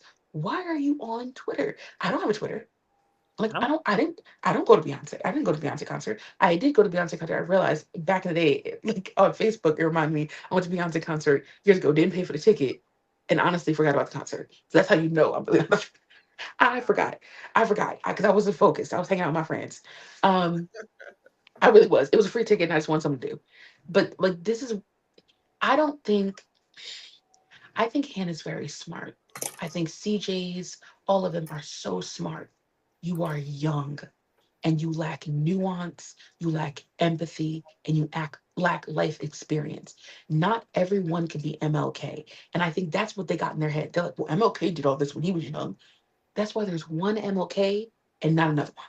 Because it's very rare that someone that young has that much life experience. And let's also keep it a beam. If MLK said half the stuff you guys said, he'd be unalived immediately. Like, let's be clear. You get to do this because you have the privilege of someone not coming to your house and putting you up on that tree. And that's because of people like MLK.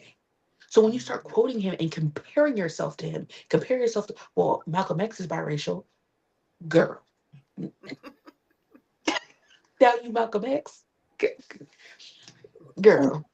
of all the Okay. biracials to choose from, him. You choose Malcolm X. Okay. Again, I'm not even. You could be Malcolm X. Go ahead, me Malcolm. I'm not mad about it.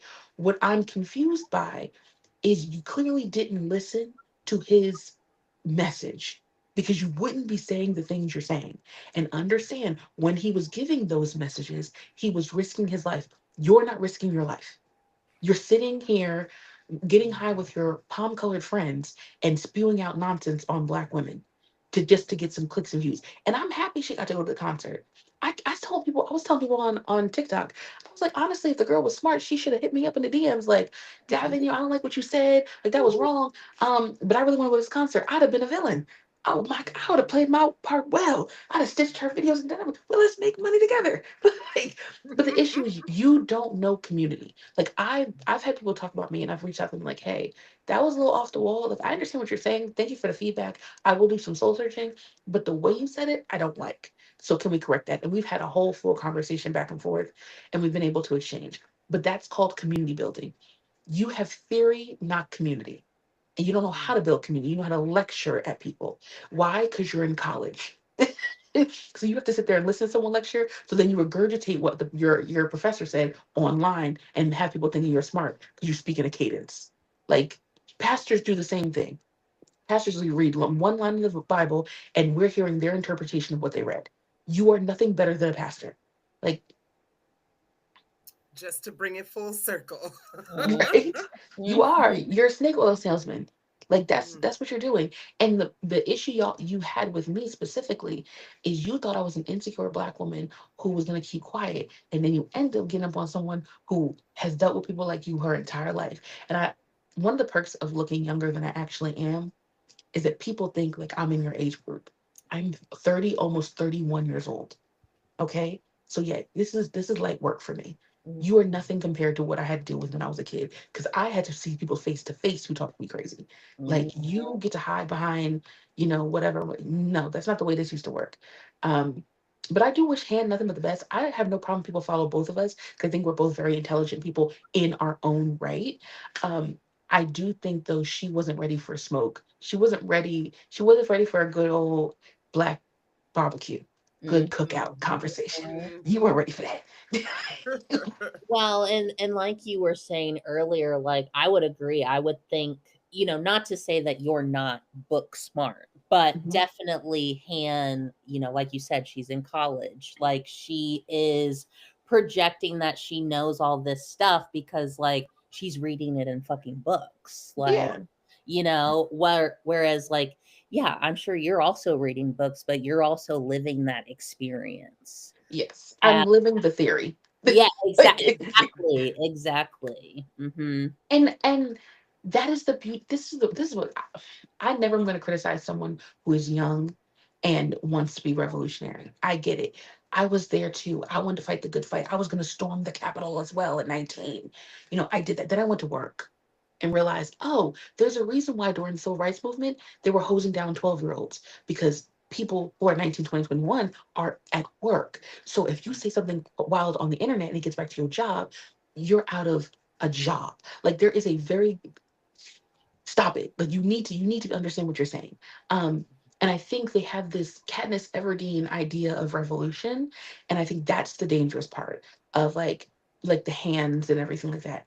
You think spewing out your literary nonsense without any nuance or actual plan, because I keep asking that question: what is the plan? When you get the world you want, what is it going to look like, and how are we going to get there? Because I don't mind making a pie. Like, again, I'm not gonna be in the streets. I know my part in the revolution. I'm be there in that kitchen. I'm gonna keep y'all fed. Y'all go, but I'll be in the kitchen, right? So what am I cooking? Like, how am I gonna get my meat? Who's gonna do the waste system? Like, who is going to fix the cars that's gonna take you to the revolution? Like, who's gonna do that? Like, we're just gonna blame the Democrats. Okay, great. So what leftist knows how to fix a car? You have no question. Because again, you're spouting out theory with no community. Martin Luther King had a heap of women cooking his food, so he didn't have to worry about eating. He had someone doing that for him. He had someone making his suits. He had someone who was doing the logistics. He had a mechanic. You cannot be the head of a revolution without a team. And no one likes you enough to want to be on your team. That's the problem you have.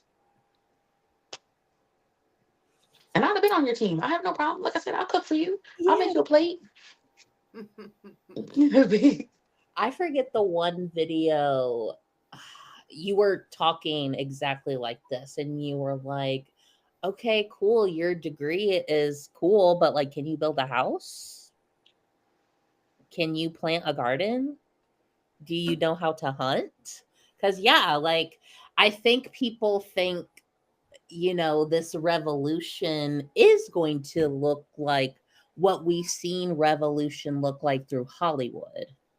Like, and like, it's gonna get kind of scary and dark before it gets better. And like, yeah, what is your preparation for when it goes dark? What are we gonna do when they shut down all of our power because they control it? I always want to know, when you watch Divergent, when you watch The Hunger Games, when you watch shows like that, y'all focus on Katniss, you focus on Peeta, you focus on Haymitch. I don't focus on those people. I focus on the extras, because that's who you're probably going to be. You're not going to be Katniss Everdeen. You're not even going to be Peeta. You're not even going to be Katniss Everdeen's little sister. Okay? You're going to be one of the extras. You're going to be the ones fleeing away while Katniss is being taken off safely. When you flee, where are you going? That is always my question. And then once you flee, and if you get to hide, what are you eating? What are you drinking? Because that's this is what's so funny to me. It used to be harder to oppress a person because we didn't have technology. We weren't dependent on technology. TikTok went down for 24 hours and y'all lost your minds. I did too. I'm not gonna I cried and it took down the video. Thank God. But yeah, I was losing. I was like, oh my God, I love you guys so much. I lost it. All right. I was making videos on YouTube. I had to brush your teeth. I missed talking to you guys. But like, that's what I'm talking about. If they can shut down TikTok for 24 hours and y'all can lose your minds and not know what to do with yourselves because you no longer have your platform and your besties, if they know it was that easy to get you guys frazzled because you have no outside community, what do you think they're gonna do when you actually are actually making some headway in the movement? Because remember Luigi, I asked some kid today, I was like, well, if you really want a revolution, why don't you start pulling Luigi? Why don't you get Luigi up on him? Oh, what you for? Cock, boom, like click, boom. Let's do a pick one.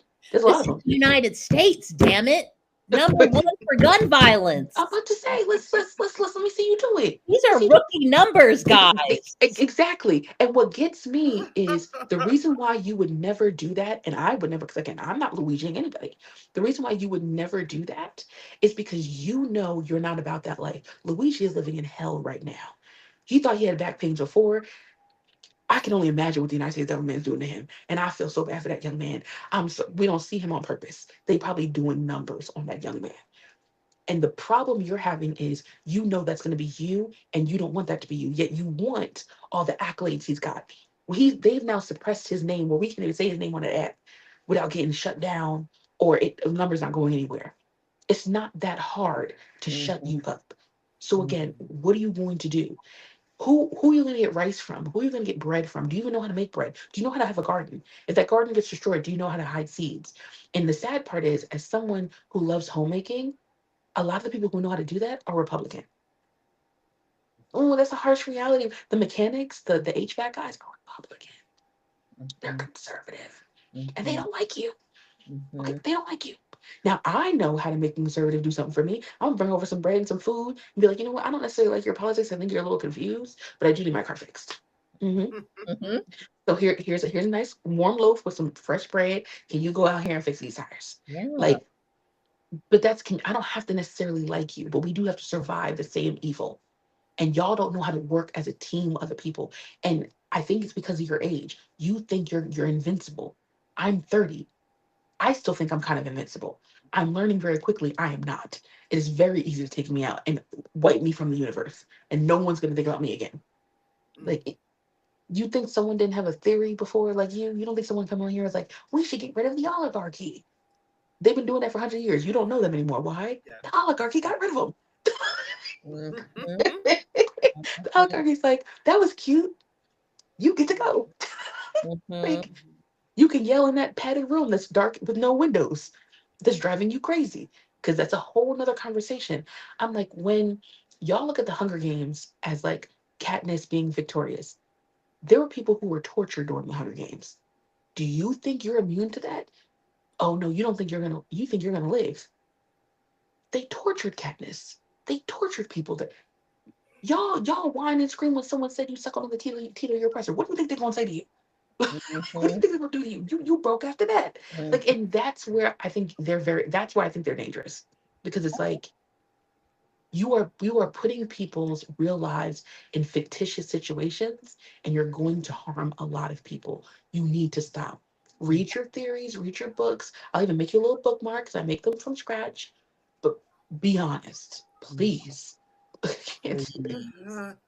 That reminds me of when I got arrested at West Florissant Police Department because we were up there protesting because one of their police officers had run over somebody, reverse back on them, and then get out of the car and proceed to beat the shit out of them. So a bunch of us were up at the police department, and of course they sent the riot police out and started doing like snatch and grabs. And I got arrested with 3 people, and I want to say 2 were white for sure, and then the other one, he could have been mixed with something or just a really tan white guy. But I remember as we're in the basement and we're handcuffed and everything, the white girl like starts crying, and she's just like, it's so unjust, it's so unjust. And like, I don't want to take away like her trauma because we were violently arrested. Like, I was tackled by 2 police officers. Like, it was a violent arrest, but like, also, girly, you're up here protesting because of, yeah, like, because they're being violent. So what makes you think that they wouldn't be violent to you? That privilege got snatched real quick. Yeah. I say this to palm colored ladies all the time, and they don't want to listen to me because I'm a Black woman until it happens.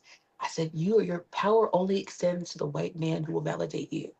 The moment a white man says, you're getting on my nerves, you get your abortion rights taken away. Your job was to produce little white boys. He didn't tell you to girl boss. He told you to spread your legs. And the moment you stop, the moment he pulls back those rights.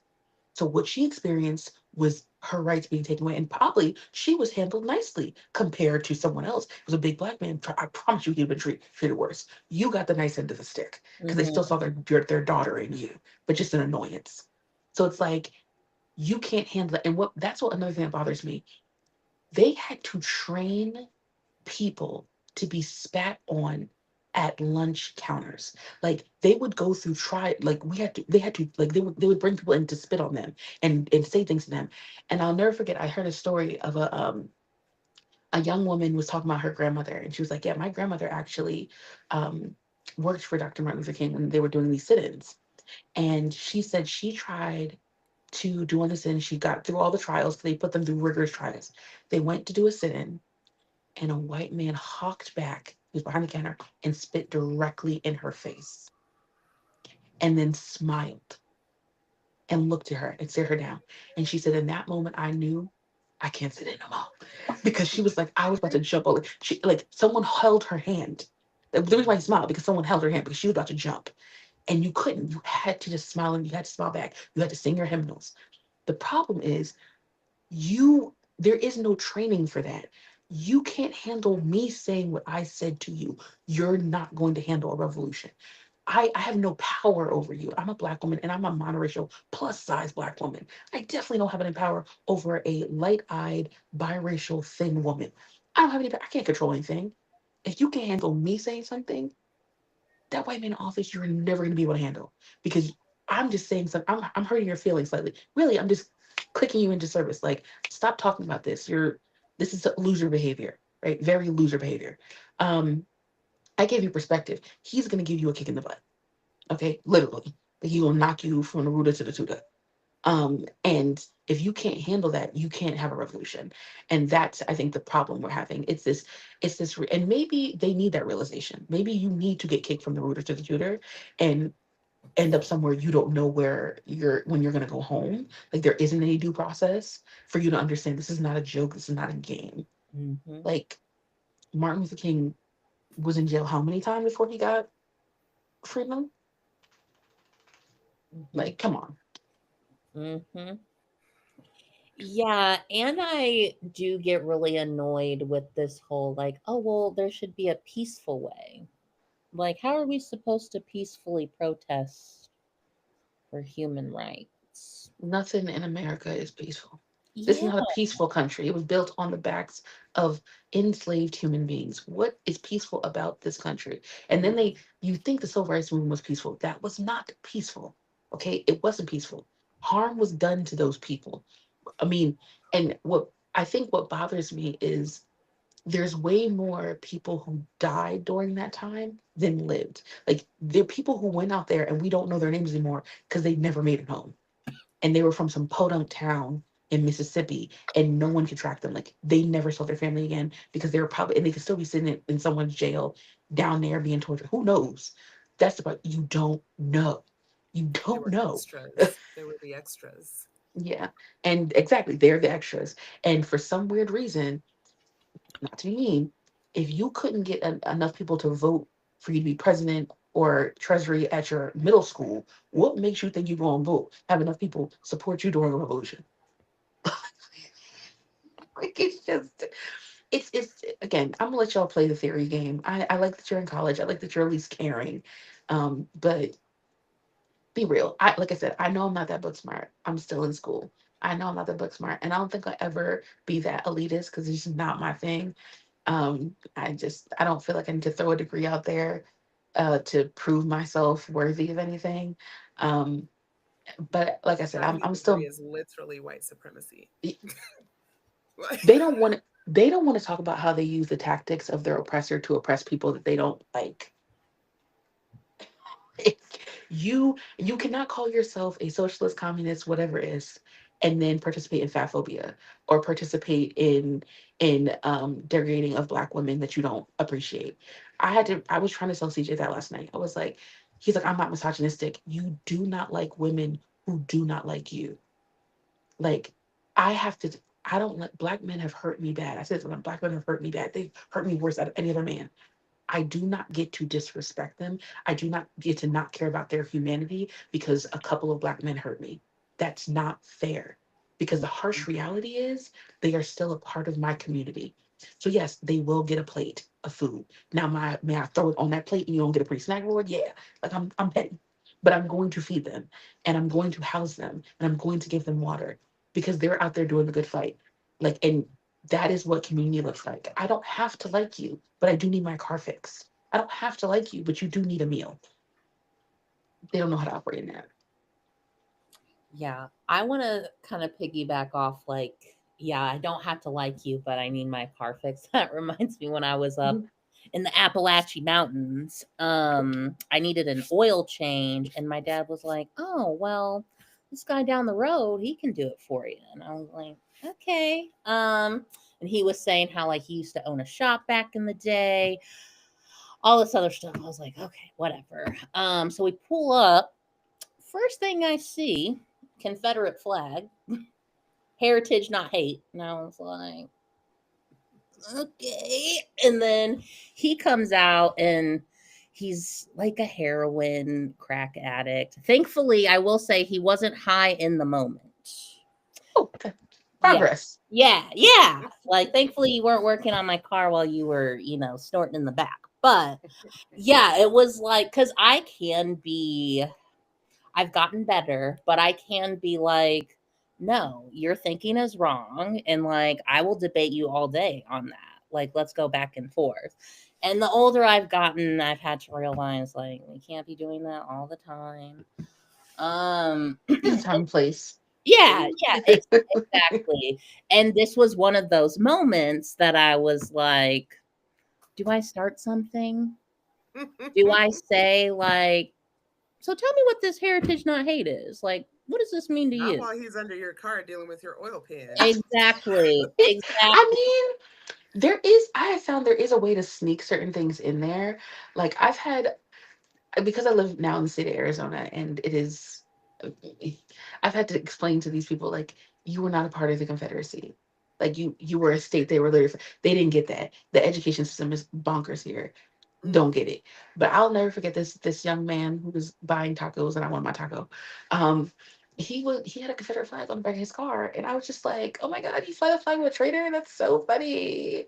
That's so interesting while eating a taco. That's so funny. I was like, that's really amusing. He didn't get I it. love it. He was like, what?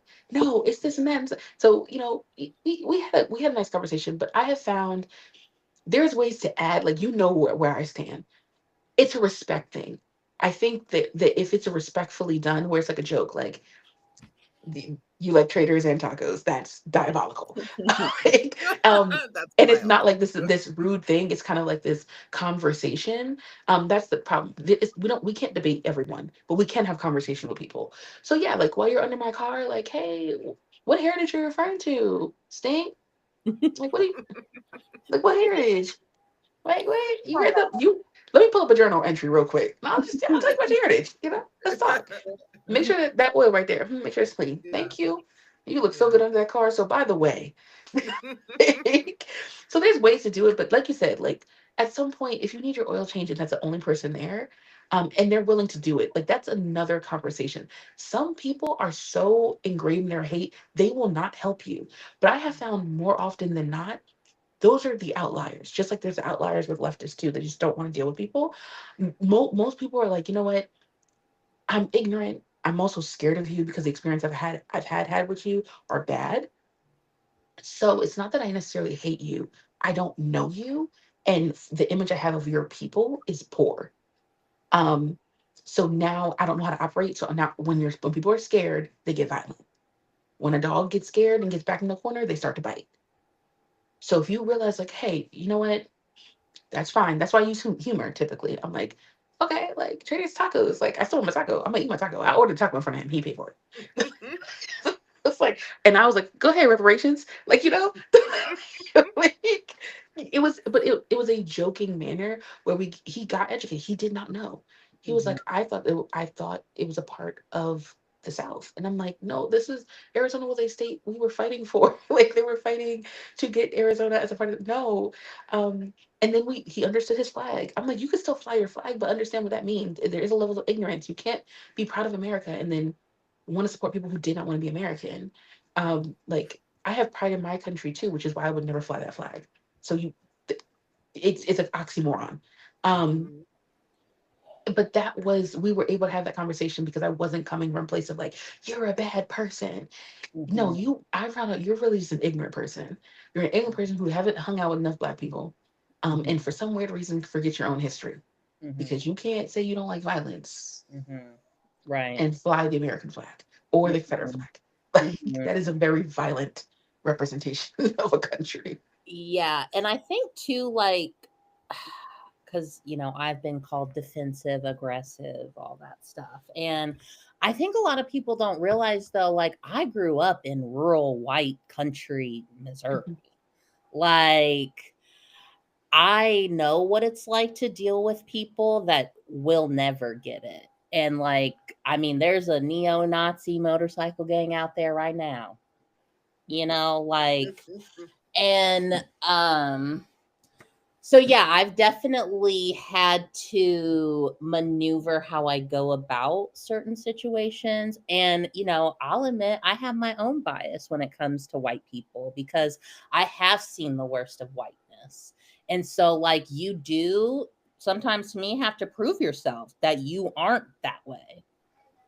And so yeah, it's just always interesting when I have to like maneuver these conversations because it is like for people's safety though. Like I have to know, can I bring my family around you? Like are my brothers gonna who are darker than me, like are they gonna be safe or are you gonna see them and automatically think that they're a threat?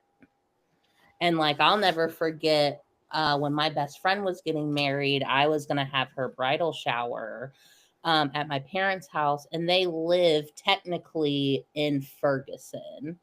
And my best friend is white, grew up out in the country, and all of her family, because this was after Mike Brown, probably about 2 years after Mike Brown. And so many of her family were like, is it going to be safe for us to come out there? And then they were shocked because, no offense, a lot of her family lived in the trailer park or like not, Always, yeah, always. not, these great houses were shocked to come to my parents' house and, they sit on an acre of land. There's an RV out in the back. They have a golf cart. This is a 3-story house. Like, and of course, that attitude changed real quick. Like, what do your parents do? Like, what is this? Blah, blah, blah. And it's like, I thought you were scared to come out here. Mm. It. And they don't I, even know that Mike Brown was the first murder in Ferguson that year, and that was by a police officer. Just saying. you know why? Because white supremacy is a handicap, and I keep trying to say if we start treating it like what it is, that's what it is. Because the reality is, if you were a white person who's living in a trailer park and you had to compare yourself to another white person who was living in a 3-story house, you would immediately understand that you just don't have it like that. It wouldn't be dangerous. It's like, oh, they're living in a nice home. It's fine. The issue is you saw someone brown in a town that had, brutality against someone who is Black. That's where you have this like, oh my goodness, am I safe kind of situation. Girl, you the one who destroyed cultures and countries. Am I safe? What's safe about you? That's the real question. I've never lived in a trailer park. Not saying there's anything wrong with living in a trailer park, but let's keep it a beat in the bug. You're in a trailer park. Like you are in a trailer. Like, and again, that's But not an not am I offensive safe. thing. It's just like, how do you, and again, it's a handicap. It's to make themselves feel better about their current situation because they can't compete with people they should be comparing themselves to. Mm-hmm. Uh-huh. And I've always said too, like, again, because I've lived in both like country and like city and suburbs, it's so racism is kind of funny to me because I'm always like, y'all really do the same thing. Like, the white people, y'all want to call black people ghetto because they want to listen to their rap music, fly around or drive around in their convertibles or whatever, drinking their 40s. Y'all are out on your fucking tractor with your country music, drinking your bush. Wait. I moved out to Arizona. I never knew who Orion Upchurch was, nor did I know what hip hop was. I was baffled. Hip-hop is crazy. It's called hip hop. I discovered so much. It was a whole new world for me. Now, mind you, I'm from the East Coast, where I went to school. Smart kids were the popular ones. There was an emphasis on going to college. Like, I didn't do it, but like there was an emphasis on going to college. It's also very expensive down. So it's like I come out here, I listen around, and I'm like, this is the most ghetto. What is that man doing? Is he in the mud on a four-wheeler? What is a four-wheeler? I was so confused. Like the pickup trucks. So I go to this club called Denim and Diamonds. It was a mess. So I'm like, that's where also I encountered this confused Confederate man. But I was just like, y'all are poor.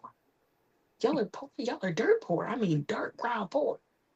And they were like, well, because they discovered I was from New Jersey. Well, is it safe? Am I safe? You are guys that are impoverished. Am I safe? Like, yeah, I was like, it's fine. Well, yeah, I never understood like hip hop. I never understood hip hop. Like you guys, it just seems like you love hip. First of all, I love classic rock and like folk music. I don't necessarily like hip hop, so you can't put that on me. And second of all, you listen to hip hop. Okay, the man you like calls himself Skins because he can't call himself the N word because he wants so badly to be in black culture. So he came up with his own word to call his other white people who like are down with the cause. The swamp rats, the creek possums, whatever they call themselves. And I'm like, this is what you it's a cosplay of the people you're talking about, just in white face. What are you talking? You are grabbing around with Morgan Wallen. I can't tell you how many white boys I went to high school with that are rappers. Wait, and why are they always rap? And you listen to it. This is the problem with rap. I have it in general. You need to have some type of trauma to understand or be a good rapper or be a good musician as a whole. Musicians are the embodiment of trauma, especially when it comes to like hip hop or rap or whatever. So the reason why their raps never hit is because you're trying to like rap about a life that has nothing to do with you. Rap about going to Trader Joe's. Rap around the swamp. Like one thing I do like about private school, my guy. yeah, like or like even if you didn't go to private school, if you did grow up in the country, I'd rather hear about you going four-wheeling in the dirt. Actually, I don't mind Ryan Upchurch. He is what he is. His music, I think, is hilarious. I think it's funny because I'm like, oh my god, this is really like hip hop. Like they're going through it. And he loves the Confederate flag and everything like that. And I'm like, you know what? Go ahead, sweetheart. It's cute. It's a cute little bop. Someone buying it. Hip hop is crazy. It's very interesting. Also, it's funny too, now that I'm thinking about it, like to think about the white boys I went to high school with that are now rappers. They never like had a black phase in high school. So then it's also kind of like, so where is this coming from? TV. Who is this? Who is this T-Rav? Because I don't know him. It's just again, it's a cosplay of what you think black people do, that's why with the whole Oak Bluff situation and people are like, that's black people don't do that. I'm like, actually, black people do that. They do wear I'm as East Coast preppy in my own right. Like there's those people who live that way. And there are white boys who see that and be like, well, I don't understand. I thought you guys were all like hip hop. And I'm like, You've never been around actual black people without exactly because been around actual black people. Whether you want to admit or not, black people are very conservative. I say that all the time. Black people are very conservative. So The ones you see riding around in the car, I promise you, are having their moment. They're having their rebellious era. Then they're going to clean up their act around 26, 25, 26. They probably going to act up a little bit. And then by 30, they're going to be in the church getting a big boy job. That's kind of the way it goes. So, like, that is such just like every woman isn't sexy red.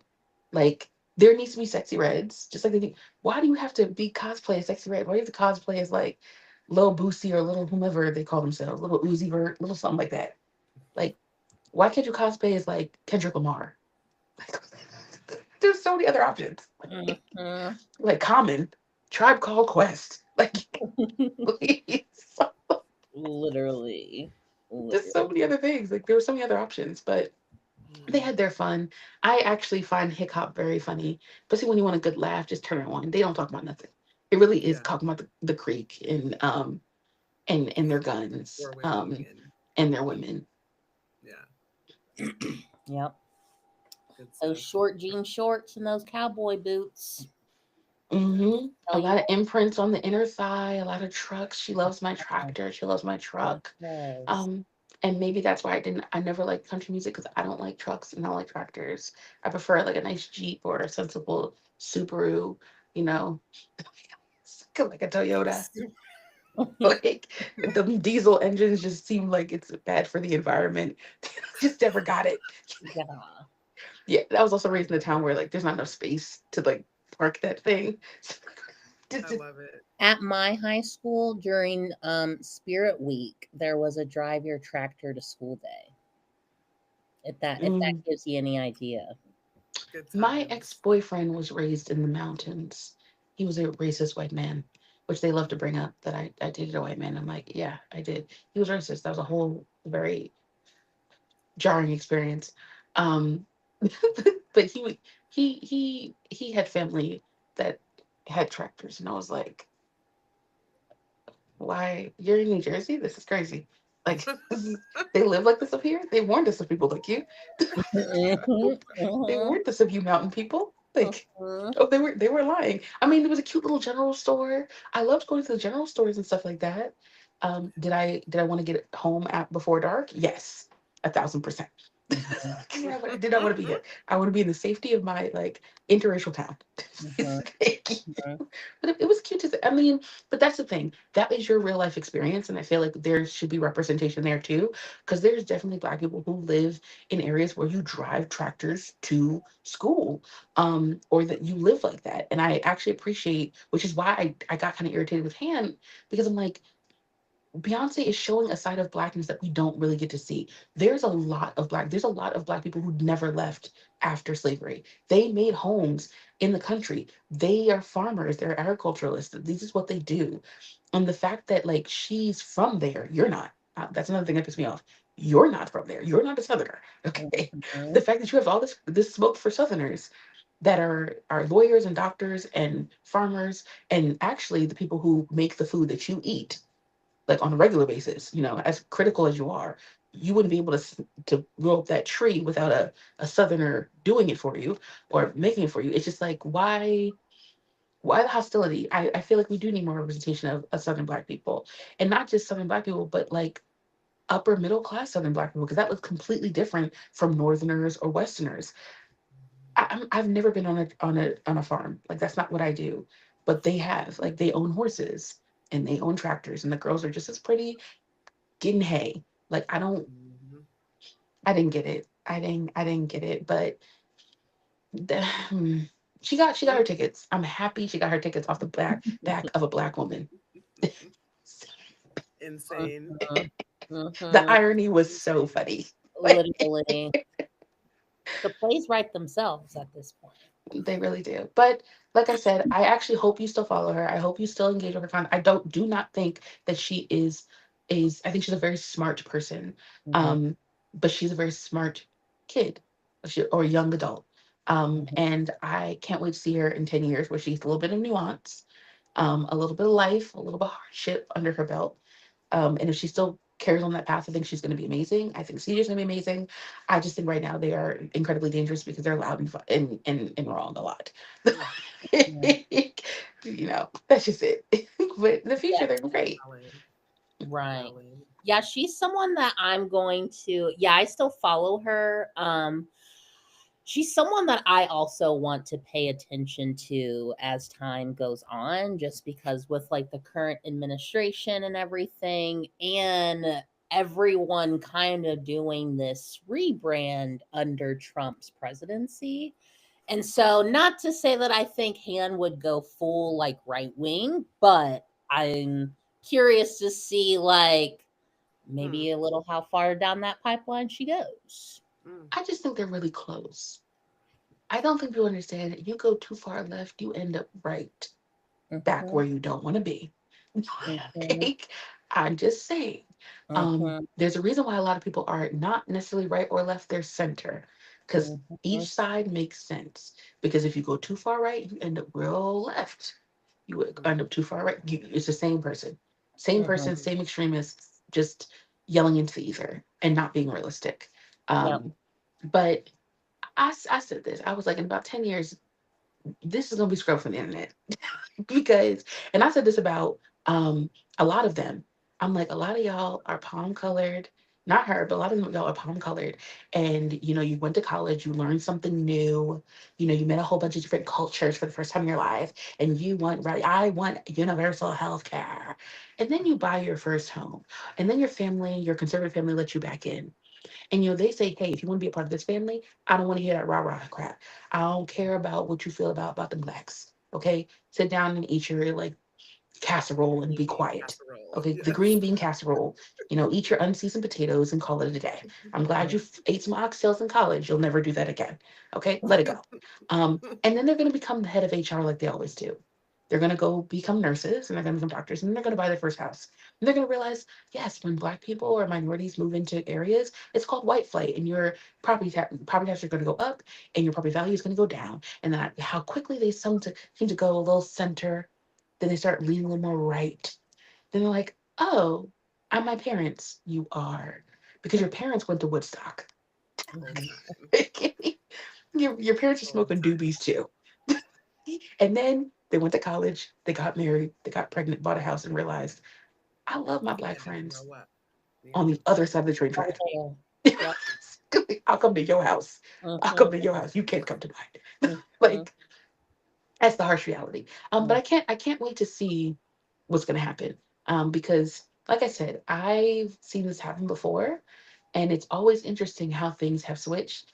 And even when they're talking about like archiving and everything, I have my own host of archives because of this app, or we are still around in 10 years and not under a fascist dictatorship or whatever like that. We're not under something where we can't show film. Please understand my petty behind at 40 years old will be posting certain things like, wait a minute, Remember I when this love This that blunt. you?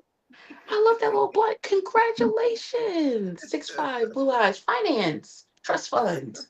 I love that for you. You remember when? Back in the day when you were younger, not a kid anymore. But some days, I promise you, it's gonna be all real.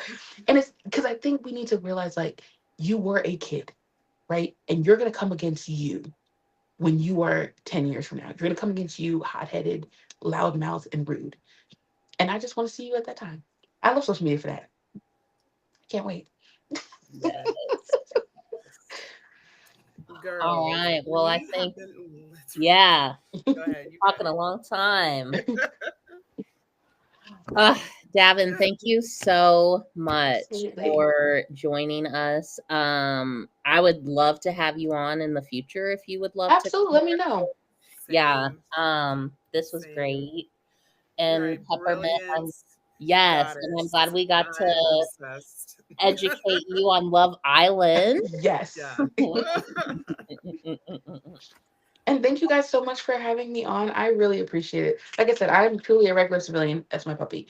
I'm truly a regular civilian, and I always very like starstruck when I'm like, oh, someone wants me to talk.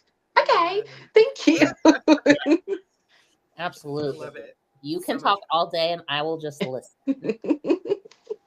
so good. All right. Well, thank you so much. You Have a good rest of your night. too. Thank Thank you. you guys. Bye. See Bye. ya. See you.